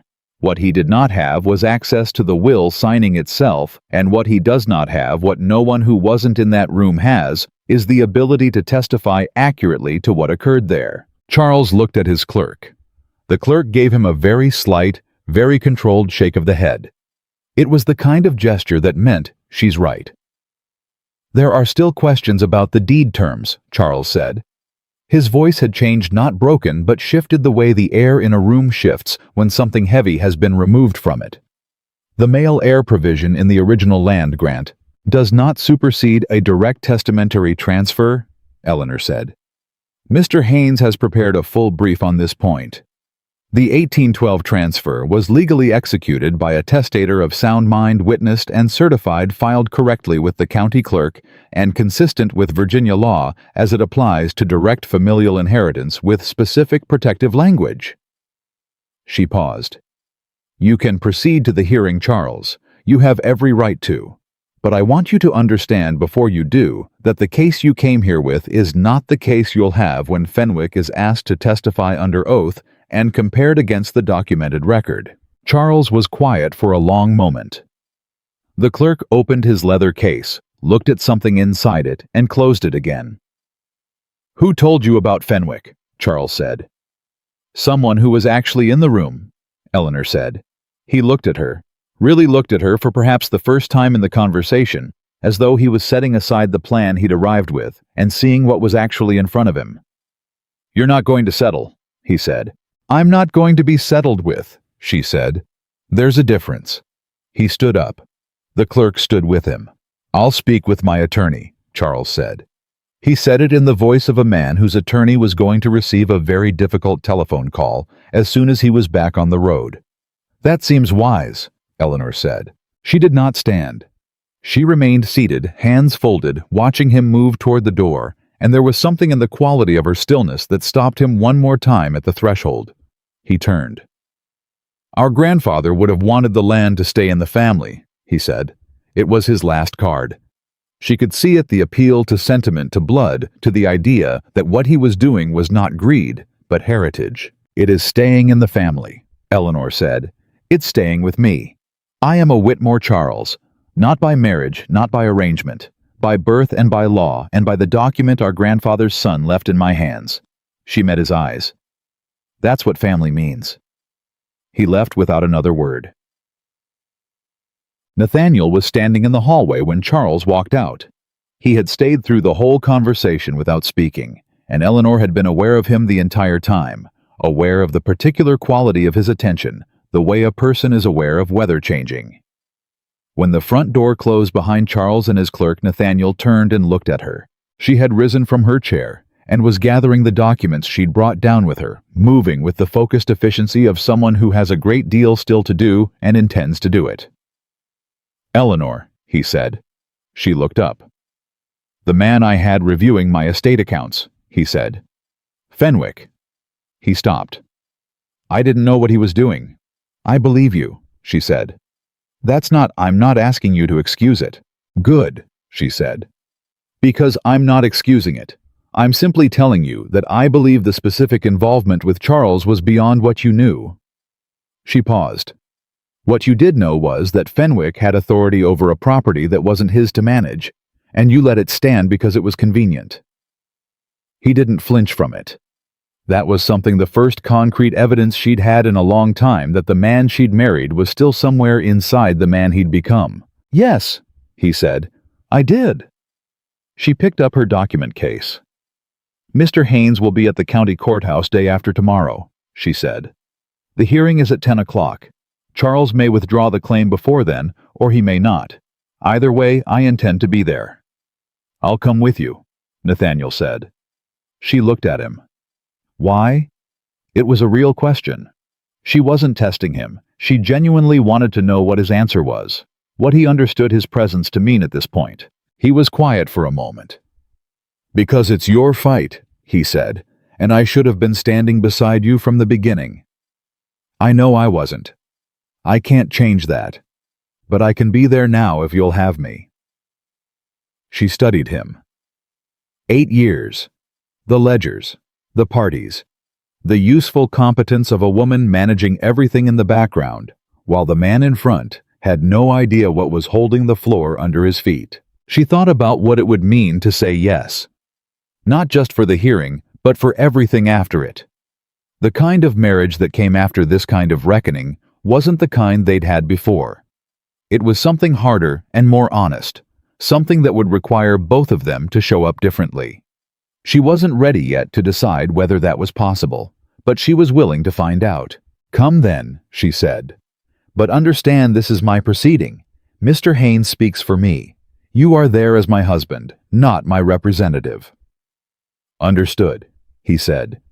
She walked toward the study. Behind her, she heard him exhale a long, slow breath, the sound of a man who has been carrying something without knowing it, and has just for the first time been allowed to set it down and look at what it was. She did not stop. There was still work to do. The hearing was in 2 days, and Eleanor Whitmore Caldwell had never yet gone into a proceeding unprepared. She did not intend to start now. The morning of the hearing, Eleanor was up before sunrise. She did not pace. She did not rehearse. She sat at her father's desk with a cup of coffee that Judith had left outside the study door, and she read through her documents one final time, not because she didn't know them, but because reading them grounded her in the same way that counting a known sum grounded an accountant before a difficult meeting. It was not anxiety, it was discipline. There was a difference, and Eleanor had always known it. Haynes had sent a rider the night before with a brief message Charles had not withdrawn. The hearing would proceed at 10 o'clock as scheduled. Fenwick had been subpoenaed as a witness, which meant someone in Charles's camp had decided to proceed with the duress argument, despite everything Eleanor had laid out in the parlor 3 days prior. Either they believed the claim could survive scrutiny, or they had already calculated that a public hearing served their purposes regardless of outcome, that the mere act of contesting the will in an open proceeding would create enough doubt to complicate Eleanor's position going forward. She had considered that possibility. She had discussed it with Haynes. "Let them create doubt," he had told her. "Doubt dissolves in the presence of documentation. You have more documentation than any property case I have tried in this county in 30 years." She closed the last folder, finished her coffee, and went upstairs to dress. Nathaniel was in the hallway when she came down. He was already dressed more formally than she'd seen him in some time, the dark coat he wore to Richmond meetings. His boots polished his posture, carrying the particular deliberateness of a man who has made a decision and is committed to it. He looked at her when she appeared on the landing, and he did not say anything for a moment. "You look like your father," he said finally. She stopped. It was not what she had expected him to say.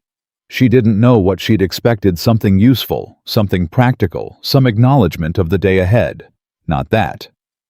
"He always had that expression," Nathaniel continued, "before something important, like he was completely certain and completely calm at the same time. I used to watch him at county meetings when I was young and wonder how a man got to that point." Eleanor came down the last of the stairs. "You could have asked him," she said. "I know," Nathaniel said quietly. "I should have asked him a great many things." Thomas had the wagon ready at the front. Judith stood at the door as they left.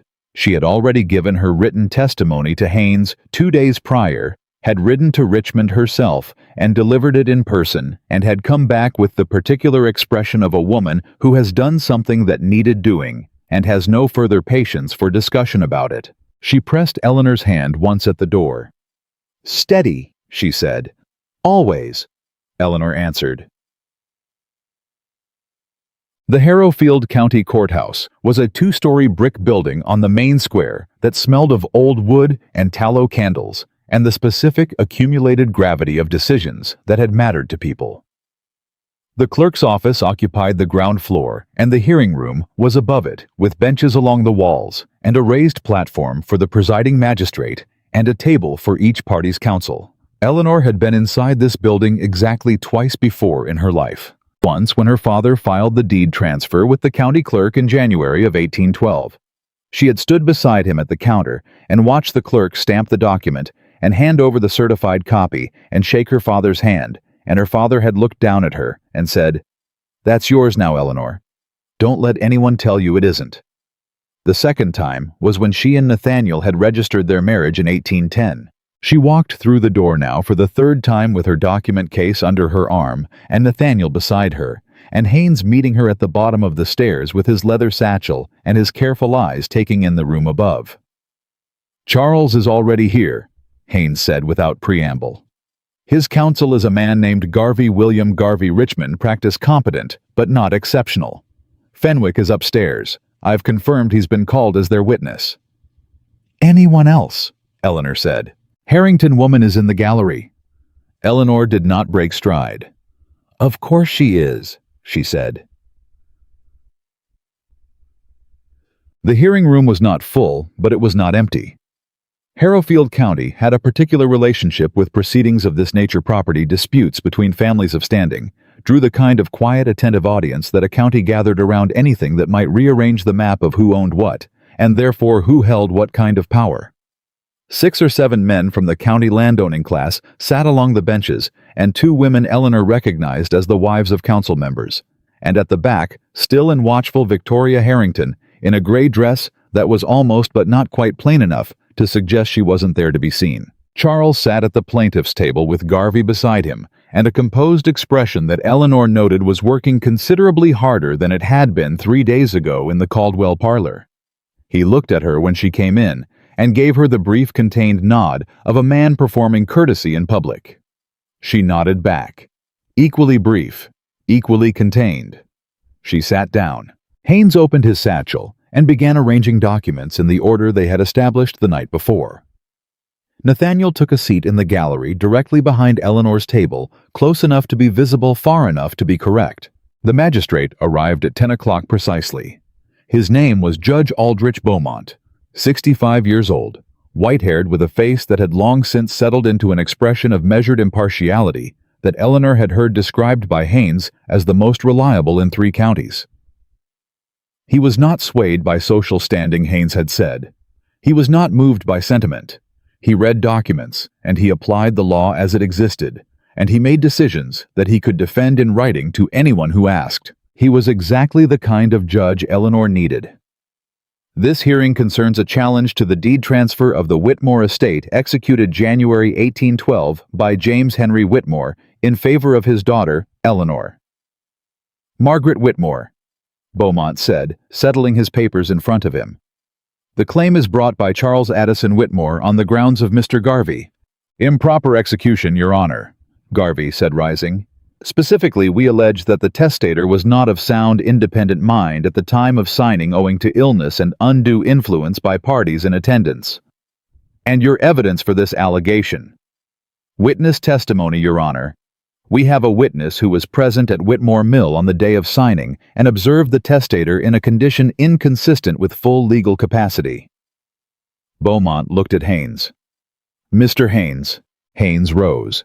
"We dispute the allegation entirely, Your Honor, and we are prepared to demonstrate that the witness in question was not present at the signing itself, that the signing was documented by 3 named witnesses, whose testimony I have here in certified form, and that the deed transfer was executed in full compliance with Virginia law. We further intend to note certain financial irregularities connected to the plaintiff's preparation of this case that we believe the court should be aware of." Garvey stood up immediately. "Your Honor." "Sit down, Mr. Garvey," Beaumont said without raising his voice. "You'll have your opportunity." He looked at his papers. "Let's begin with the document record. Mr. Haynes, proceed." Haynes was methodical, and he was thorough, and he was. Eleanor reflected exactly as good as Pratt's son had promised her he would be. He walked Beaumont through the deed transfer document line by line, drawing attention to the specific protective language, the witness signatures, the clerk's certification stamp, the date of filing. He introduced the certified copy of the original land grant and the 1798 boundary agreement. He submitted Judith's written testimony and the written testimony of the elderly Thomas Pratt, who had been a witness at the signing, and who had at Haynes's request also provided a sworn statement from his physician, confirming that his memory and faculties remained sound.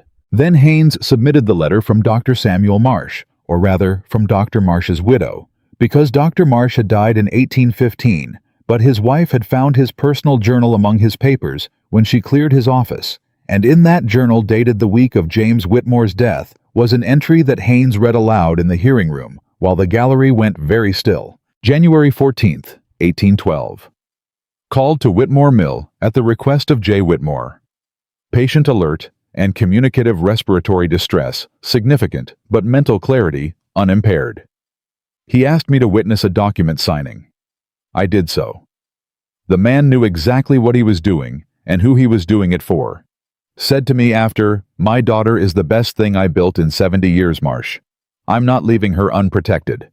I don't expect he'll last the week." But his mind was whole today. The room was quiet when Haynes finished reading. Eleanor did not look at Charles. She kept her eyes on Beaumont, who was making a note in the margin of his papers with the deliberate, unhurried motion of a man who has already understood something and is recording it for the formal record. Garvey called Fenwick. Edgar Fenwick was a man of 50, with the meticulous grooming of someone who spent a great deal of effort on the appearance of respectability and the slightly pressed quality of a man who had spent the past several days understanding that he was in a considerably worse position than he had anticipated. He sat in the witness chair and confirmed his name and his 9 years of service to the Caldwell household and his presence at Whitmore Mill on the week of January 12, 1812. Garvey led him carefully through his testimony. Fenwick said that he had observed Mr. Whitmore on the day of the signing to be in a distressed state. He said that there had been people in the room urging the testator to sign. He said that he had been concerned at the time about whether the man understood the full implications of what he was doing. When Garvey sat down, Haynes stood up. He picked up the original deed transfer and walked to within a few feet of the witness chair. "Mr. Fenwick," he said, "you've told this court that you observed the signing. I want to be precise about what you mean by that. You were inside the room when the document was signed. Is that correct?" A brief pause. "I was nearby," Fenwick said. "Nearby."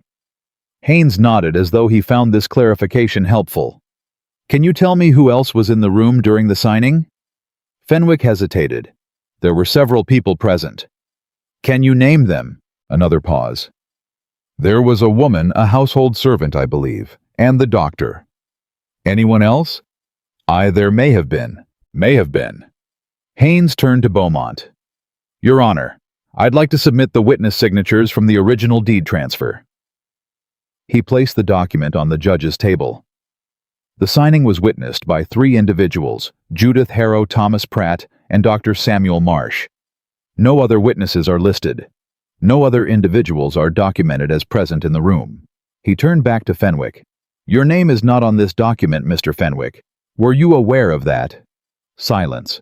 "Were you in the room when this document was signed? Mr. Fenwick, yes or no?" Fenwick's hands, Eleanor noticed, had gone very still on the arms of the witness chair. "I was in the house," he said. "That's not what I asked." Garvey was on his feet. "Your Honor." "Sit down, Mr. Garvey," Beaumont said for the second time. His voice had not changed in quality or volume. It did not need to. Haynes waited. "I may not have been in the room at the precise moment," Fenwick said finally, and the word "may" in that sentence had the sound of a man stepping off the edge of something. "Thank you," Haynes said. He stepped back. "One more question. Have you had any communications with Charles Whitmore or his representatives regarding this case in the past 8 months?" A long pause. "We have spoken on occasion." "On occasion. And were you compensated for your testimony today?" Garvey was on his feet again. Beaumont raised one hand, and Garvey sat back down. "I received there was a consulting arrangement." "So, yes," Haynes said. He returned to his table. "Nothing further, Your Honor." The gallery was not silent exactly. It was producing the particular low murmur that a room full of people makes when they are collectively trying not to react to something they have all just understood at the same moment. Eleanor heard it without looking back. She kept her eyes on Beaumont, who was reading the document in front of him with the focused, deliberate attention he had brought to everything in the past 2 hours. Then Haynes stood up one final time and said, "Your Honor, with the court's permission, I would also like to draw attention to financial records pertaining to the management of Whitmore Mill during the period of January 1817 through April 1818. Garvey stood. "Your Honor, this is outside the scope. It is directly relevant," Haynes said, "insofar as it establishes the motivation for the present claim. Mrs. Caldwell has documented a diversion of funds from Whitmore Mill accounts totaling—" He named the figure clearly into the quiet room over the 14-month period in question. The mill manager responsible for this diversion was appointed by Mr. Fenwick without legal authority. The diversion benefited accounts connected to Fenwick's personal financial interests. He paused. "We are not asking the court to adjudicate that matter today.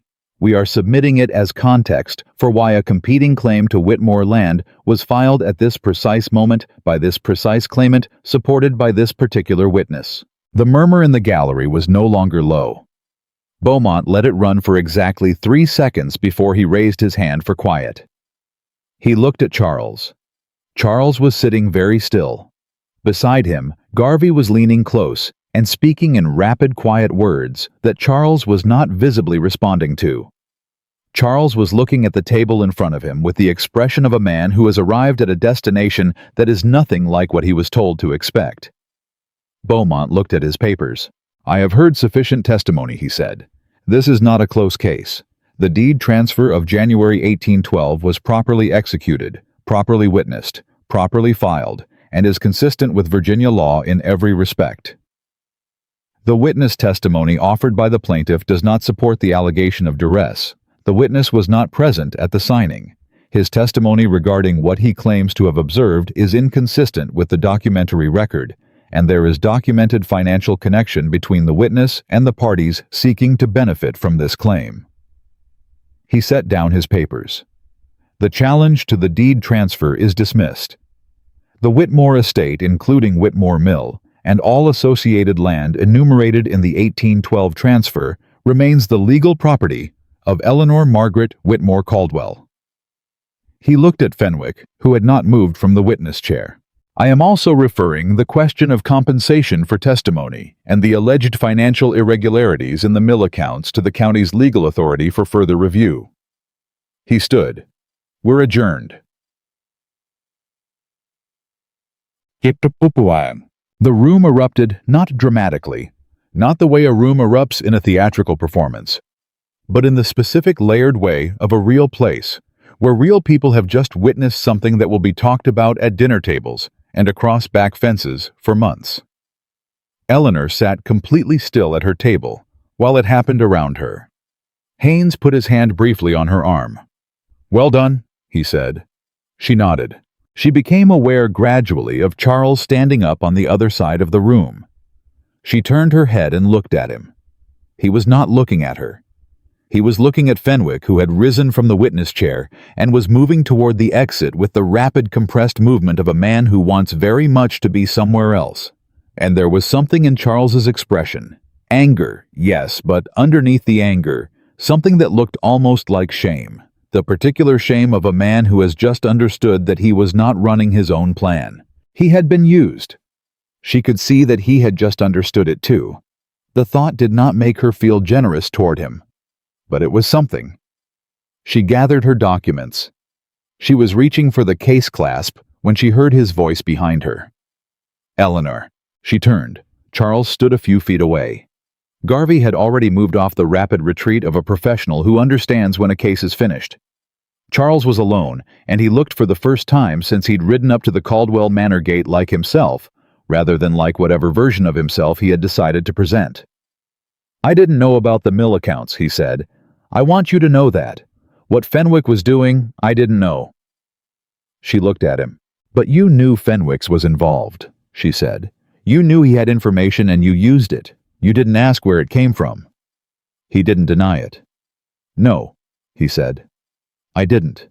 Why? It was a genuine question. She wanted to understand it. You had a life, Charles. A good one from everything I knew. Why was this worth it? He was quiet for a moment. She watched him find the honest answer under whatever answer he'd been carrying around with him. Because I watched your father build something, he said slowly, and my father told me for his whole life that what your grandfather left to James instead of to him was unfair. I grew up on that story.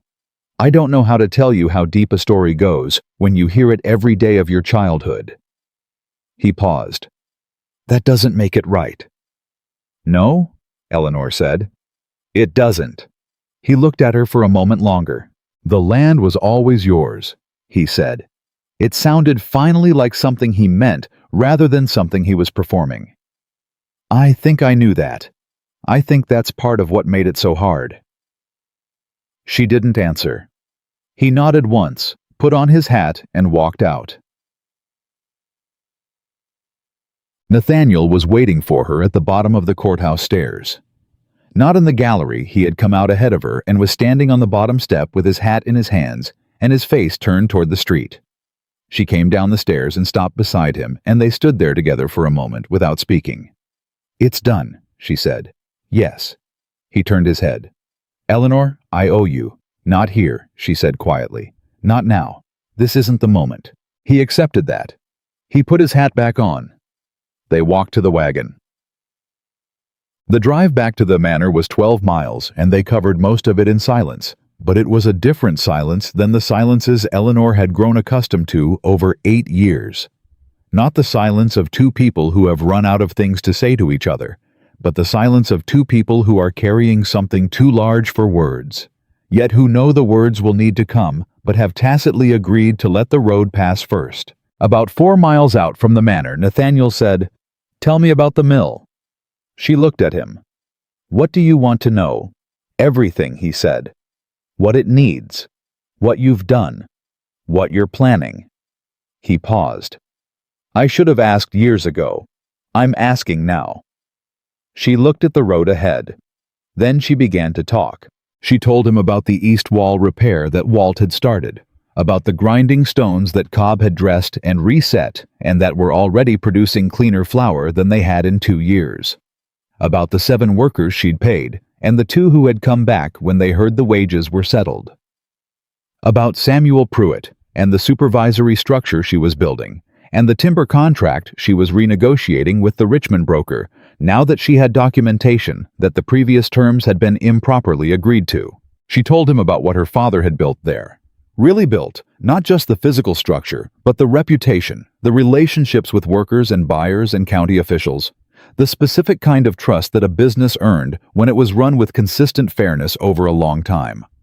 She told him about the secondary ledger and what it had taken to reconstruct the full picture of what Holt had diverted and how.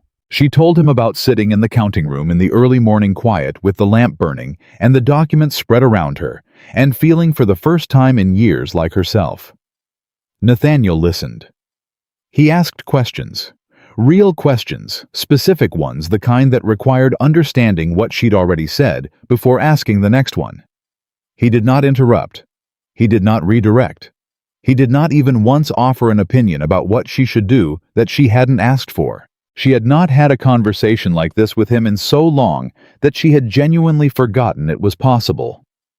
When she finished, they were almost at the manor gate. "I want to come and see it," he said. "The mill, with you, if you'd allow it." She was quiet for a moment. "Saturday," she said. "We'll go Saturday morning." "Good." He paused. "Thank you for telling me." She did not answer immediately. She was thinking about what it meant that she had told him, not just the practical details, but the things underneath them, the things she'd felt in that counting room at dawn, the feeling of being herself again. She had told him those things, and he had listened, and he had asked questions, and the world had not in fact ended. It was a small thing, maybe. It was also not small at all. "No," Victoria Harrington came to the manor the next morning. Eleanor was at her desk when Judith appeared in the doorway with the announcement, and she put down her pen and thought for exactly 3 seconds before she said, "Show her in." Victoria came into the study with her usual composure, but there was something different about it today. It was working harder, like a coat pulled too tight. She looked at the desk, at the documents, at the silver key on its chain around Eleanor's neck, and then she looked at Eleanor's face. "I owe you an explanation," Victoria said.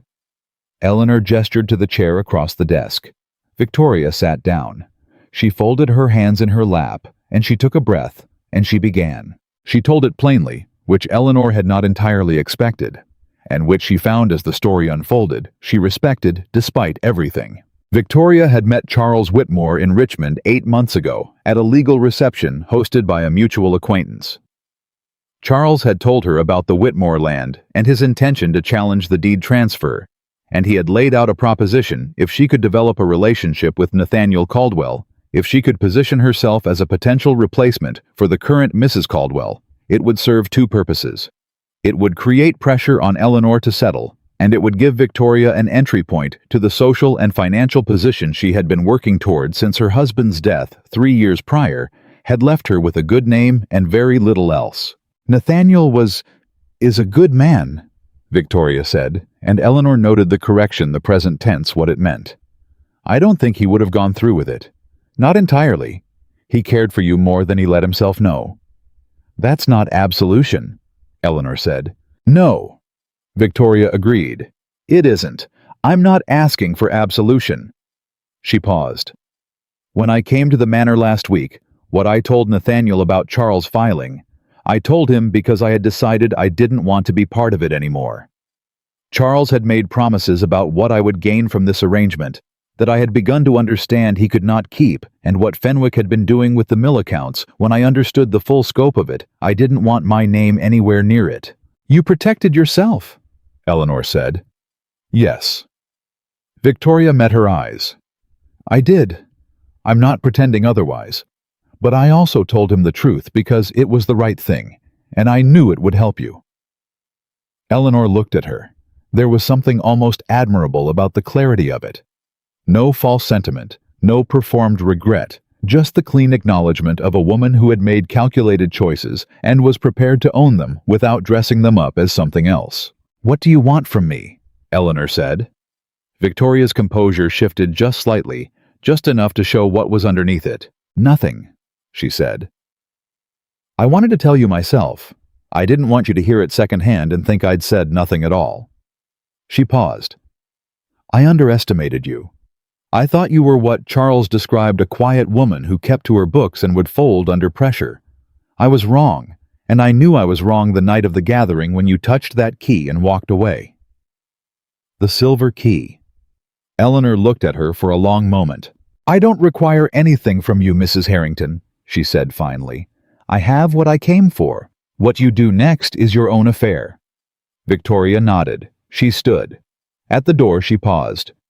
"For what it's worth," she said. "I hope he knows what he has." Eleanor picked up her pen. "He's learning," she said. Victoria left. That evening Nathaniel came to her father's study. She had known he would. She had sensed it in the quality of the day.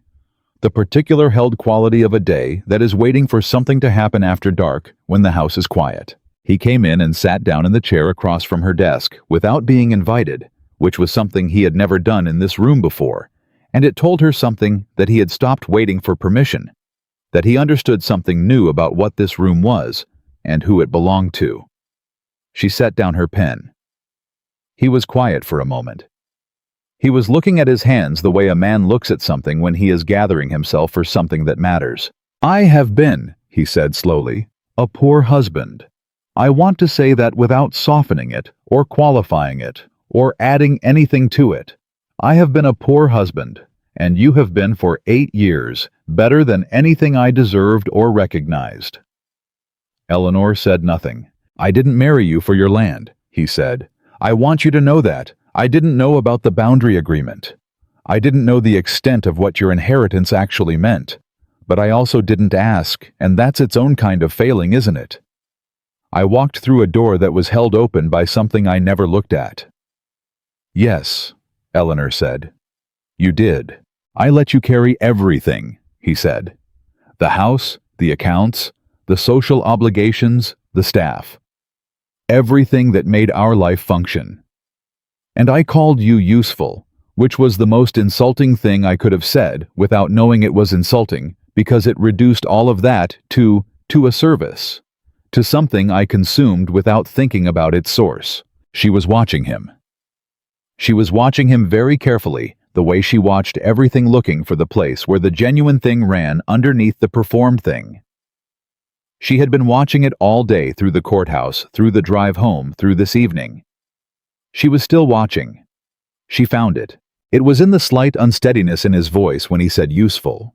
It was in the way his hands were not arranged for performance, they were just resting imperfectly.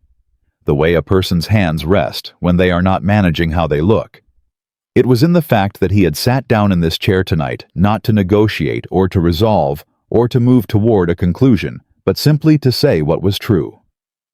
What changed? She said. Tell me what actually changed. He thought about it. I watched you walk into that courtroom today, he said, and I realized I had never, not once watched you. Not really. I looked at you constantly for 8 years. I spoke to you and lived with you and sat across from you at dinner. But I didn't watch you. I watched for you. I looked for whether you were managing things correctly, whether the household was running, whether the guests were satisfied. I watched for evidence that you were functioning. He paused. Today, I watched you. And I understood that I had been living beside someone extraordinary for 8 years and had simply not noticed. The room was quiet. It took someone trying to steal from you to make you pay attention to me, Eleanor said. Yes, he said. That's exactly right. And I'm not going to pretend it's a good thing that it took that. It's a terrible thing. It's the kind of thing I have to live with.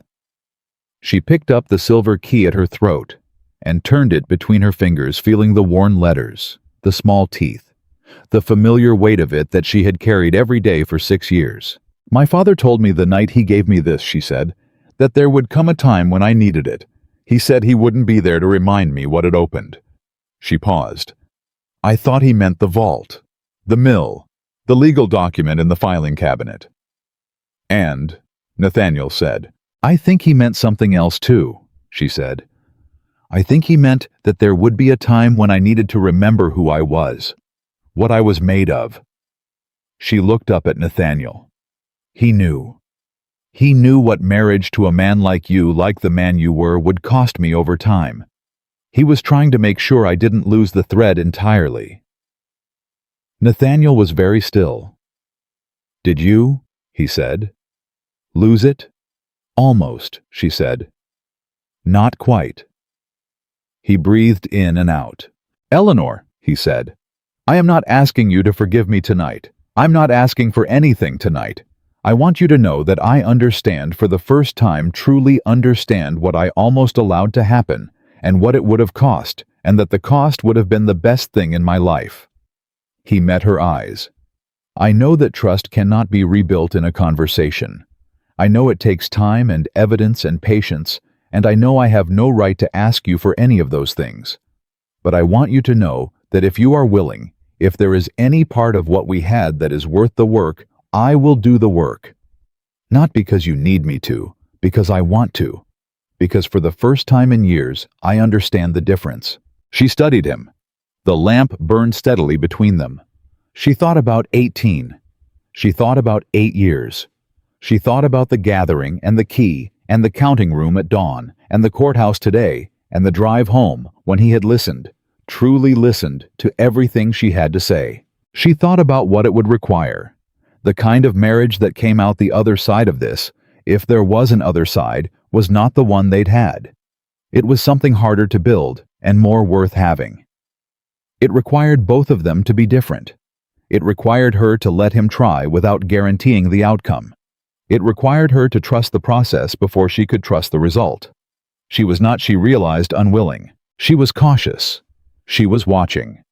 She was the same woman who had read every document 3 times before accepting its contents. She would read this the same way carefully over time, looking for what was actually there, but she was not unwilling. "Saturday," she said. "You're coming to the mill with me on Saturday." "Yes," he said. "You're going to meet Samuel Pruitt and Walter Grimes and every worker on that floor, and you're going to understand what the operation is and what it needs not, because you'll be managing it, you won't, but because it is mine, and therefore it is part of what we are." "Yes," he said. "And when we come home Saturday evening," she said, "we are going to begin having the kind of conversations we should have been having for years. About the estate, about what I carry, and what you carry, and where those things should be shared and where they should be separate. About what this household looks like when it is run honestly instead of conveniently." "Yes," he said, for the 3rd time. And there was something in the repetition of it, the willingness of it, the absence of negotiation or condition that settled something in the room between them. She put the key down against her collarbone. "And Nathaniel," she said, "if you ever again describe me to another person as useful as only useful, the conversation we are beginning tonight will be the last one we have." He did not flinch. "I know," he said. She looked at him for a moment longer. Then she picked up her pen. "Good night," she said. "I have letters to finish." He stood. He moved toward the door. And then he stopped, not awkwardly, not with the quality of a man performing a meaningful pause, but with the genuine stopping of someone who has thought of something true that needs to be said. "Your father was right," he said. "You are the best thing built in this county in a very long time." He left before she could answer. She sat with that for a moment, her pen in her hand, the lamp burning the summer night pressing warm against the open window. Then she wrote. There was still work to do. There always was. And she had never in her life been afraid of work. Saturday came in hot and bright, the way the best days of that summer did. The kind of morning that felt like a declaration rather than just a date on a calendar. Nathaniel was at the front of the house before Eleanor came down. Thomas had the wagon ready. Nathaniel had dressed practically not the formal coat of the courthouse, but working clothes the kind a man wore when he intended to be useful in a way that actually meant something. Eleanor noticed it when she came through the door. She did not say anything about it, but she noticed.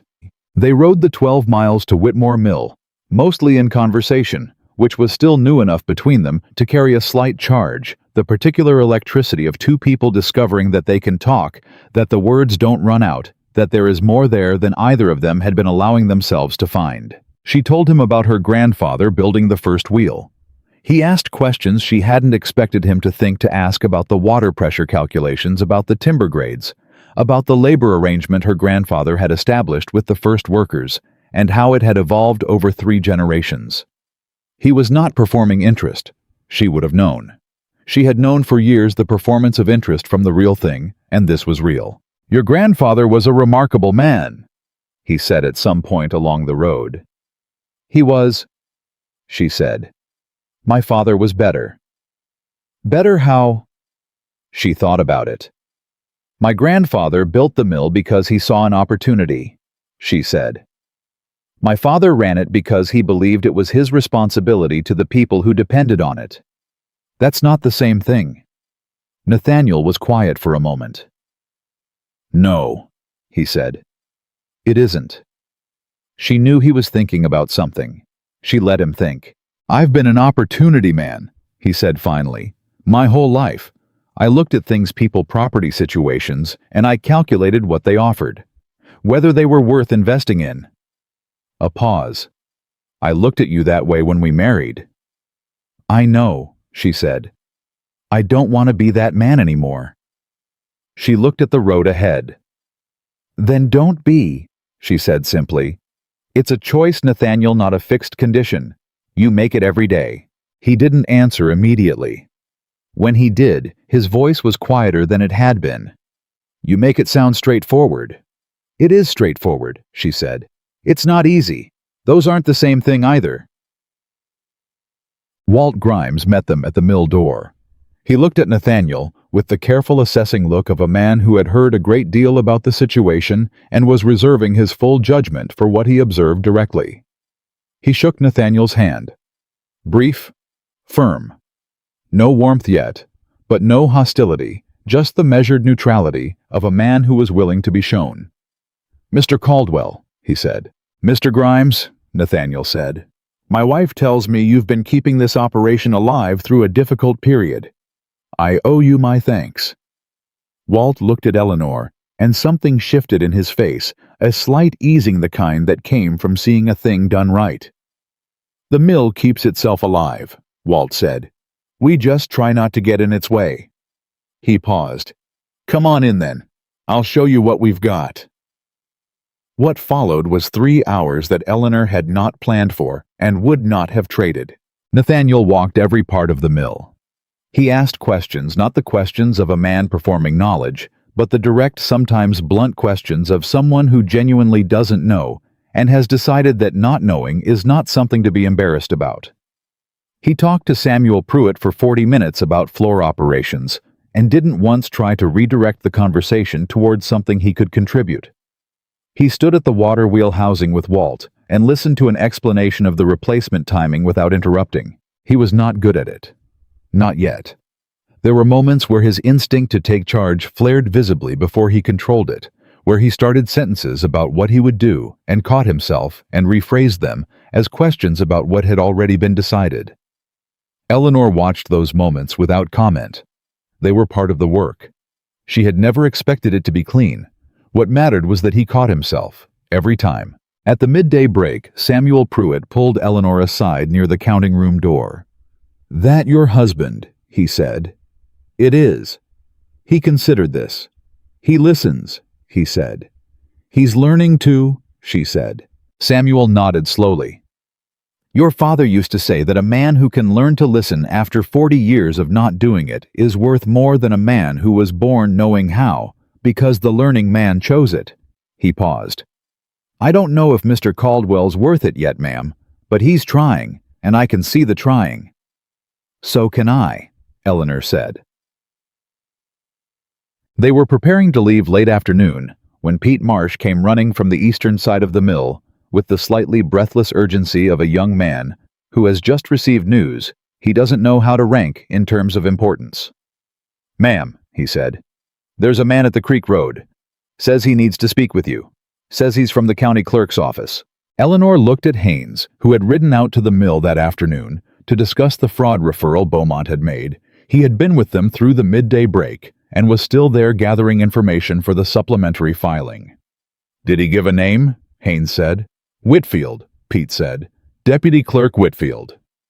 Haynes and Eleanor looked at each other. "Send him up," Eleanor said. Deputy Clerk Whitfield was a young man with ink on his fingers and the slightly overwhelmed expression of someone who has been handed a task he didn't fully anticipate. He produced a document from his coat pocket and held it out to Eleanor. "Mrs. Caldwell," he said, "I've been asked to deliver this personally. It's from the county clerk's office in relation to the Fenwick matter that was referred by Judge Beaumont." She took the document and read it. Haynes read it over her shoulder. It was not, as she had expected, simply a notice of investigation commencement. It was a preliminary finding unusually fast, which meant someone at the county level had been waiting for exactly this referral, had perhaps already been aware of the situation, and had been building toward it from a different angle. Fenwick had been taken in for questioning that morning.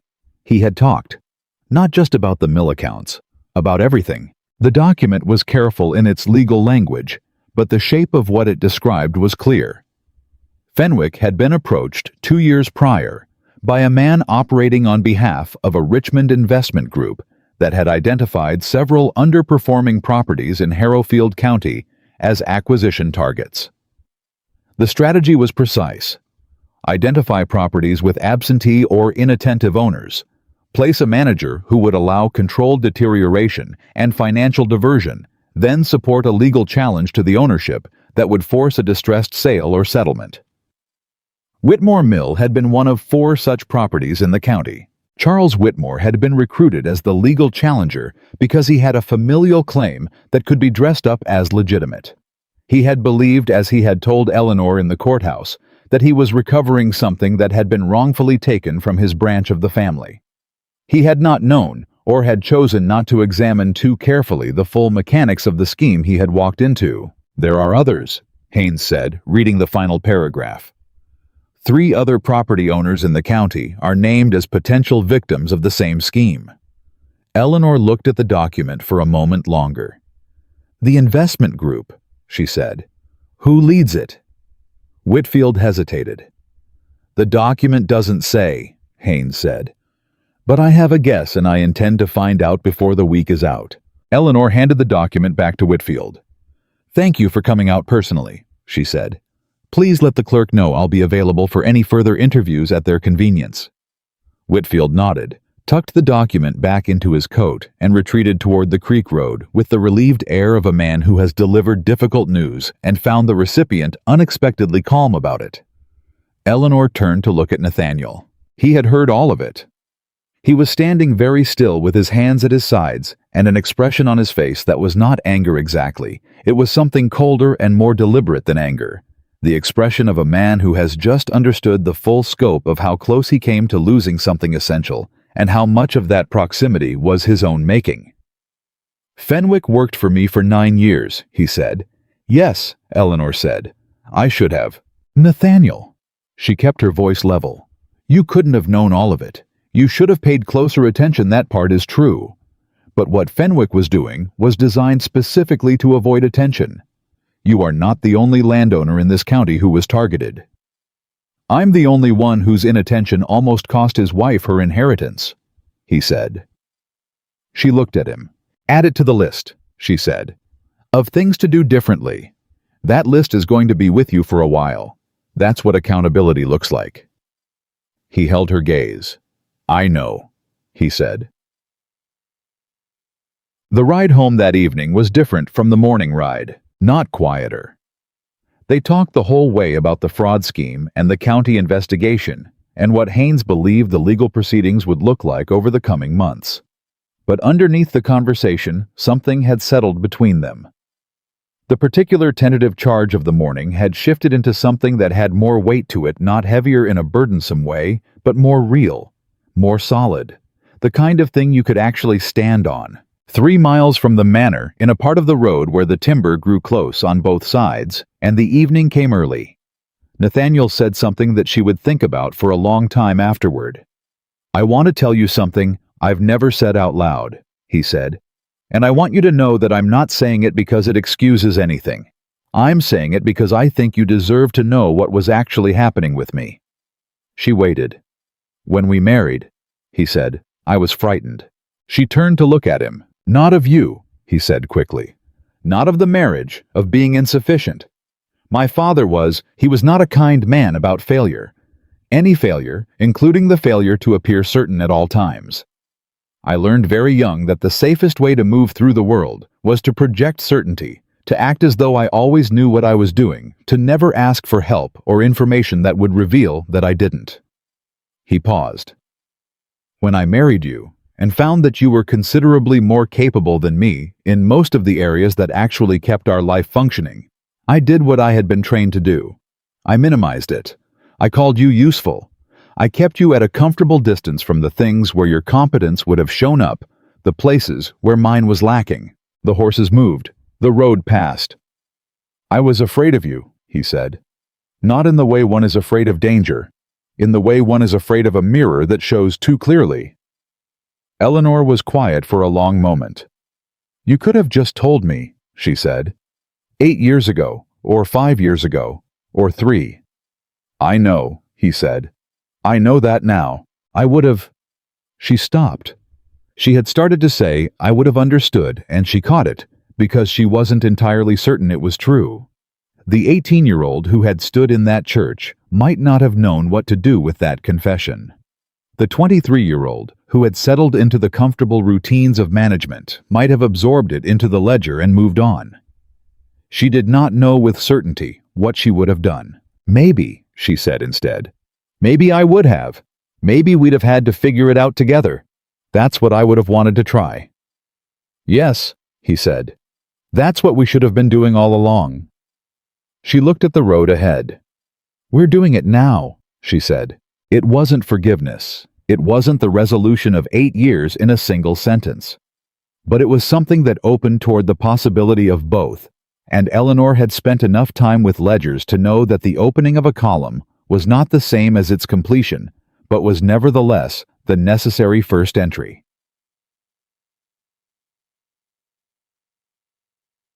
Two weeks after the hearing, the county investigation produced its first formal result. The name at the head of the Richmond Investment Group was not one that Eleanor recognized. At first, a man named Hargrove, a real estate speculator, who operated through a series of legal entities that Haynes spent most of a Monday morning explaining to Eleanor in terms that made the complexity of it visible. But at the second level of those entities connected through a directorship in a property management company was a name she did recognize: Victoria Harrington. Not as the architect, not as the primary mover, but as a silent investor and a social facilitator, the woman who identified targets, assessed the social terrain, and placed herself in position to manage the human element of the scheme, while Hargrove managed the legal and financial mechanics. Eleanor sat with this for a long time after Haynes left. She thought about what Victoria had said in the study, the honest accounting of her own role, the acknowledgement that she had underestimated Eleanor, the almost genuine warmth of, "I hope he knows what he has." She thought about how much of that had been real, and how much had been one final, exquisitely timed performance by a woman who had understood that the game was over, and had chosen her exit with the same precision she'd brought to her entrance. She did not know. She was not sure she would ever know. What she knew was that Victoria Harrington was going to face legal consequences that had nothing to do with Eleanor's judgment of her character, and that was as it should be. The courts would sort out what she had done. Eleanor had more immediate things to attend to. She put the document in the case with the others, locked it, and went to find Nathaniel. He was in the estate office, the room he had always occupied with its view of the south lawn and its shelves of ledgers that Eleanor had quietly reorganized 2 months prior, when she had needed to find the 1798 boundary agreement. He was at the desk, and he was reading something, and when she came to the door, he looked up immediately. That was new. He always looked up now. He had stopped finishing whatever he was in the middle of before acknowledging her presence. Small things. She was counting them, not as a measure of sufficient change, but as a record of direction. Victoria was involved with Hargrove's group, she said. He set down what he was reading. How deeply? She told him what Haynes had explained. He listened without interrupting, his face going through the same process she had watched it go through at the mill, not performing a reaction, just having one processing the information as it arrived. She knew exactly what she was doing when she came here, he said. Every visit, the gathering, all of it. Yes. And when she told me about Charles's filing, she had decided the scheme had become too risky, Eleanor said. Whether there was anything else in it, any genuine change of conscience, I can't say. I don't think she could say either if you asked her. Nathaniel was quiet for a moment. I owe you an apology I haven't given yet, he said. About Victoria. Not just for the relationship, for being so thoroughly manipulated by someone who was working against you the entire time, and being too proud and too blind to see it. You were supposed to be susceptible to it, Eleanor said. That was the whole design. A man who had an undervalued wife was exactly the right target. They found the crack in the marriage and they worked it. The crack was mine, he said. I made that crack. Neglect makes cracks. She looked at him. Yes, she said. It does. She crossed the room and sat down in the chair across from his desk, the same way he had sat across from her in her father's study 3 days after the gathering, taking the position of the person seeking rather than the person holding. It was a small reversal. He noticed it. She could see him noticing it and the slight unguarded shift in his face that said he understood what it meant. I want to propose something, she said, for the estate management, going forward. He folded his hands on the desk. Tell me. The Caldwell estate accounts and the Whitmore accounts have been operating separately, which is legally correct, and which I intend to maintain. What I want to change is how the decisions are made. For the Caldwell side, the estate operations, the tenant arrangements, the household. I want to be in the room, not managing it, not replacing you, but in the room with access to the ledgers, with the ability to flag what I see, with a voice in decisions that affect both properties. That's entirely reasonable, he said. And for the Whitmore side, she continued, I want to begin meeting with you monthly to walk you through the mill accounts and operations. Not because you'll have authority there, you won't, but because you are my husband, and this is our life, and I am done operating as though the two halves of it exist in separate worlds. Yes, he said. He said it the same way he had said it 3 times in the study, without negotiation, without condition, with the simple directness of a man who has understood what yes means and is choosing it. There's one more thing, she said. He waited. Fenwick will need to be replaced. I want to be part of selecting his replacement. Done, he said immediately. She looked at him for a moment. Then she nodded once. The nod of a woman closing an agreement, the same nod she had given Walt Grimes when they settled the repair contract, the same one she had given Haynes when they confirmed the legal strategy. A business nod. A real one. Good, she said. Then we understand each other. We do, he said. Eleanor? He paused. What? Thank you, he said, for being willing to try. She stood up. Don't thank me yet, she said. We have a long way to go. He almost smiled. I know, he said. I'm not going anywhere. The summer turned toward autumn in the way of Virginia seasons. Gradually, then suddenly, the heat breaking one morning in late August and leaving the air with a clarity and lightness that felt like a different country than the one the county had been living in for 3 months. Whitmore Mill did not close a single day through the transition. The east wall repair was completed in the first week of August, and the timber framer Walt had found proved to be exactly as good as his reputation. The work was clean and solid, and built to last, the kind of work that said something about the person who had commissioned it. The grinding stones Cobb had dressed were producing the best flour the mill had turned out in years, and Samuel Pruitt had put that fact in front of the Richmond buyer, who had been using the grit in the previous output as a reason to press for lower contract prices, and the buyer had revised his position with the particular speed of a man who had overplayed a weak hand and understood he had been caught doing it. 2 of the workers who had left during Holt's management came back in August. Eleanor hired them without ceremony, and without the need for speeches about fresh starts. She simply put them on the payroll, showed them to their stations, and let the work speak for what the mill had become. On the first Saturday of September, she and Nathaniel rode out together the way they had been doing every week since that first visit. It had become one of the things she counted in her quiet internal ledger of direction. The fact that he never missed it, never arrived late, never spent the ride on his phone on his own preoccupations. She caught herself never treated it as an obligation to be endured.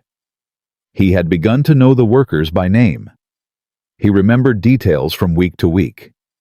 He asked follow-up questions about problems that had been mentioned in passing 3 weeks earlier, which meant he had been listening closely enough to carry the information forward. It was not nothing. It was in fact considerable. That Saturday he spent an hour with Samuel working through a question about the creek access for the winter water level management, a technical conversation that was well outside his expertise, and he knew it, and he said so, and he asked the questions that a person who knows they don't know asks, which are better questions than the ones that come with the assumption of knowledge.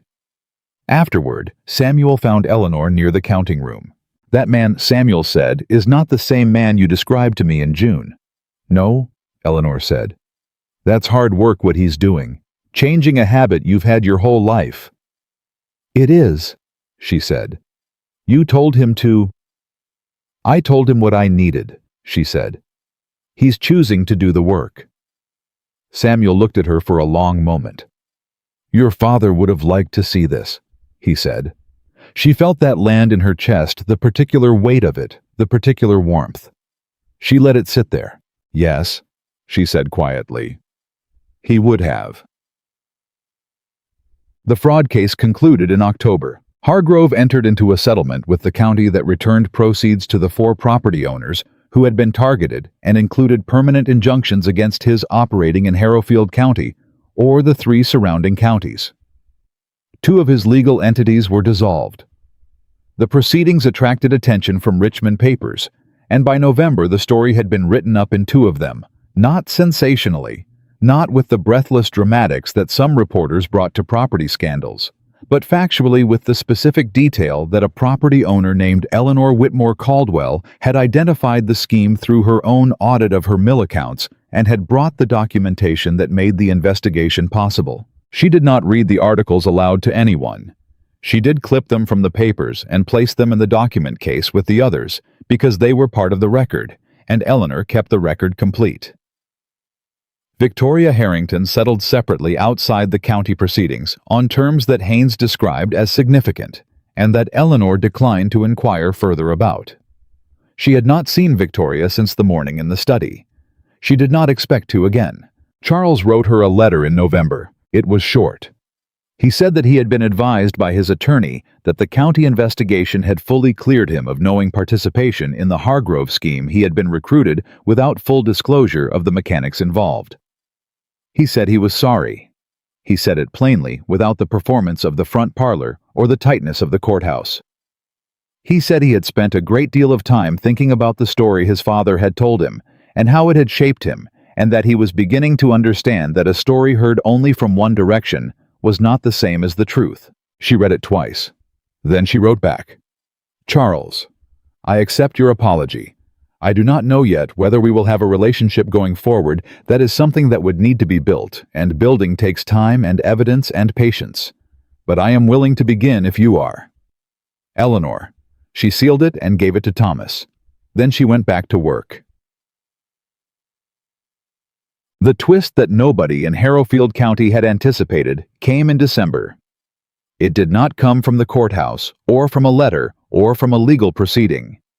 It came from Walt Grimes on a Tuesday morning, who appeared at the Caldwell Manor door with his hat in his hands and asked to speak with Mrs. Caldwell, and would not give the specific reason to Judith except to say it was important. Eleanor brought him to the study. He sat down across from her desk and turned his hat in his hands twice, and then set it on his knee and said, "There's something you need to know, ma'am, and I've been sitting with it for 3 weeks trying to decide whether it was mine to tell, and I've decided it is." "Tell me," she said. "The timber contract," he said. "The one Holt renegotiated. The one you've been working to reverse." "Yes. The Richmond broker, the one who pushed for the worst terms. His name is Aldous Carew." He paused. "He and Fenwick have been friends for 20 years. Same church, same Richmond club. Carew was the one who brought Fenwick into the Hargrove group." Eleanor went still. "Carew was specifically targeting the timber contract," Walt said. "Not just getting worse terms for the mill, setting up an arrangement where if the deed challenge had succeeded and the Whitmore property had gone to Charles or been sold in a distressed situation, Carew's group would have had the right of first purchase on the mill operation." He reached into his coat. "I found this in the back of the equipment shed last month. Holt left it. I don't know if he left it by accident or on purpose. I don't know if he had a conscience at the end or just forgot it. But I've been carrying it since." He put a single folded document on the desk. Eleanor picked it up and read it.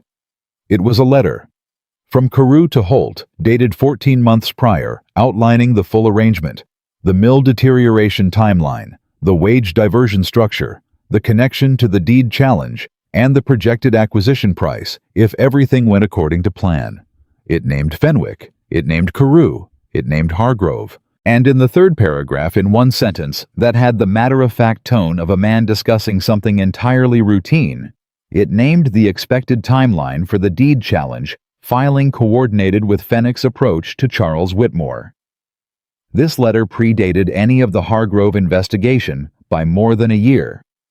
"Walt," Eleanor said, "why did you wait 3 weeks?" He was quiet for a moment. "Because I didn't know what it meant for you," he said. "I didn't know if bringing it forward made things better or worse. I didn't know if you'd already settled everything and this would just open it up again." He met her eyes. "And then I decided that you'd always want to know the truth. That's who you are. You'd rather have the hard truth than the comfortable not knowing." She looked at him. "Thank you," she said, "for understanding that." She sent for Haynes that afternoon. The letter went into the case with the other documents, and then within 48 hours, into Haynes's hands, and then into the county investigation, which had been considered concluded, but reopened immediately upon receipt of what Eleanor had brought. The reopening led over the following 3 weeks to the discovery of 2 additional Hargrove-connected schemes in adjacent counties. It led to a formal criminal referral for both Carew and Fenwick that would work its way through the Virginia court system for the better part of the following year. It led to the full reversal of the Whitmore Mill timber contract, with back payments to the mill for the difference in terms over the 14-month period, which amounted to a sum that Eleanor quietly put back into the mill repair fund, and then once the repairs were complete, into the wage reserve she had established for the workers. It led also to a letter from the county magistrate's office, not from Beaumont directly, but from his clerk, informing Eleanor that her property documentation had been used as a model in 2 of the subsequent cases. That the clarity and completeness of her record-keeping had made the investigation considerably more efficient than it might otherwise have been. She read that letter at her desk in the early morning, with the lamp not yet needed because the December light had started coming through the window at an angle that was thin but sufficient. She placed it in the case. She locked the case with the silver key.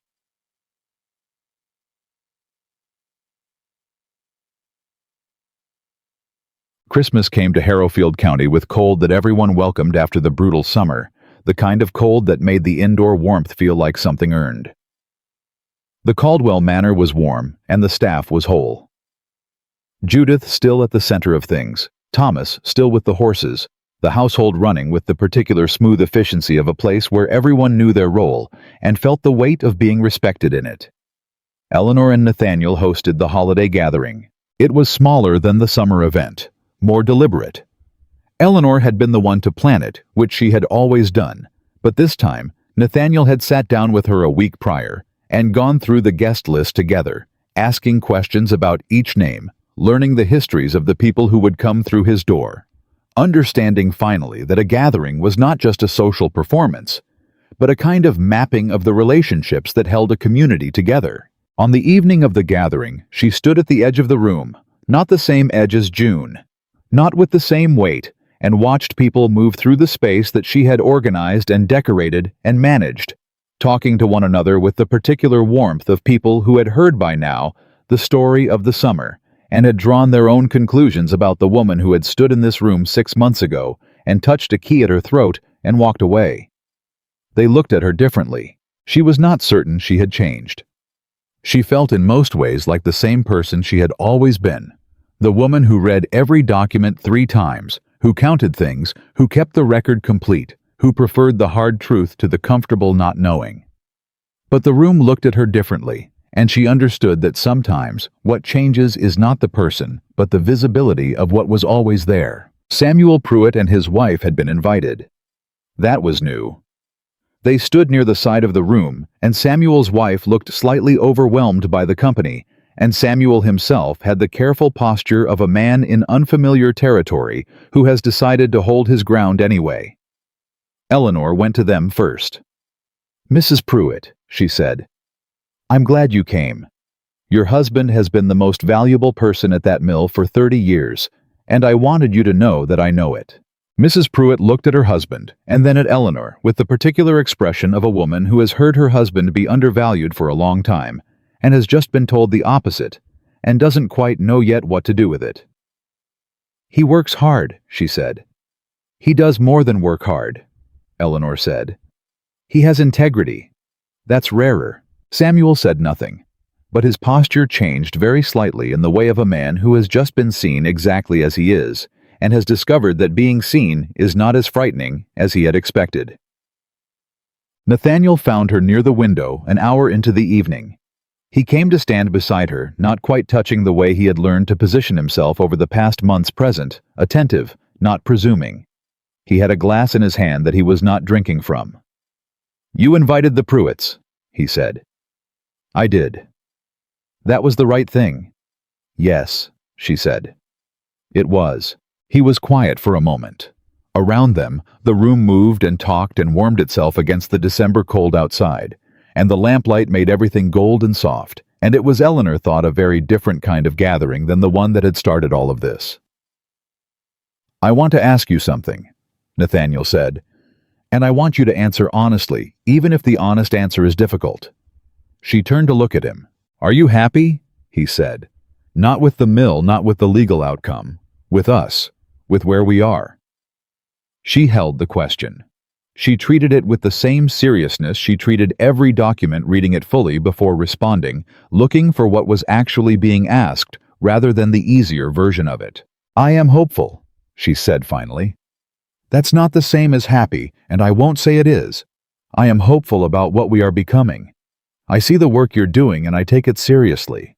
I feel for the first time in a long time like we are actually married, like we are in the same life, rather than operating parallel lives under the same roof. She paused. Happy is something I expect to get to. I'm not there yet, but I am moving toward it. He looked at her for a long moment. That's enough, he said. That's more than enough. I'll take moving toward it. Good, she said, because that's what I have to offer right now. He nodded. Then without ceremony, without performance, he reached out and took her hand, just held it. Their fingers laced the way two people hold hands when they are not making a statement, but simply choosing not to let go. She let him. The last week of December, Eleanor rode out to the mill alone. She did it in the early morning before the household was awake, before the day had acquired its weight. Thomas drove the wagon. She sat in the cold with her coat wrapped close and the silver key at her throat, and the particular quiet of a winter morning surrounding everything. The mill was running. The wheel turned in the cold air, steady and patient, and indifferent to seasons, doing the work it had been built to do. The sound of it reached her before the mill came into sight, and she recognized it the way a person recognizes a voice they have known all their life. The specific rhythm of it, the particular note of the water against the wheel, unchanged across everything that had changed around it. She sat in the wagon for a moment after Thomas stopped. She thought about her father at this same mill in the early mornings of his working years before the illness, when he would come out at first light and stand listening to the wheel and thinking about whatever a man thinks about when he has built something and is watching it run. She thought about what he had told her the day he gave her the key. She thought about what it had taken to understand what he meant. She got down from the wagon. Walt was already inside. He raised a hand when he saw her. She raised one back. She walked to the entrance and she stopped for a moment, and she looked up at the lintel above the door. The old Whitmore timber worn smooth and dark, with years solid in the way that things built to last are solid, without pretension, without ornament, simply and completely itself. She reached up and took the silver key from her throat. She turned it once in her hand, feeling the worn letters W.M. against her fingers, the small teeth, the weight of it that had pressed against her collarbone every day for 6 years, and that she had touched in ballrooms and courtrooms and counting rooms and study rooms, and along 12 miles of road in all weathers. Then she walked inside and hung the key on the hook beside the door. Not locked away, not hidden, not worn as a reminder of what she had to protect, hanging in the open where anyone who came through the door could see it. A key that had opened everything it was meant to open. She had done what her father asked. She had not let anyone tell her it didn't matter. She had not let anyone take what was written. She had not let the silence of 8 years become the permanent condition of a life. And standing in the mill, she had reclaimed, with the wheel turning behind her, and the cold December light coming through the high windows, and the smell of cedar and good timber work all around her. Eleanor Whitmore. Caldwell understood something that she would carry from this day forward, without ever needing to say aloud to anyone. She had not just saved the mill, and she had not just won the hearing, and she had not just rebuilt a marriage from honest materials rather than comfortable assumptions. She had remembered who she was. And no one, not a husband who had looked without seeing, not a cousin who had listened to the wrong story for too long, not a scheme built on the assumption that a quiet woman would fold. No one had been able to take that from her, because it had never, not for one single day of her life, actually belonged to anyone else. The mill wheel turned. The key hung in the light. The woman who had owned her own name all along walked to her desk and got to work.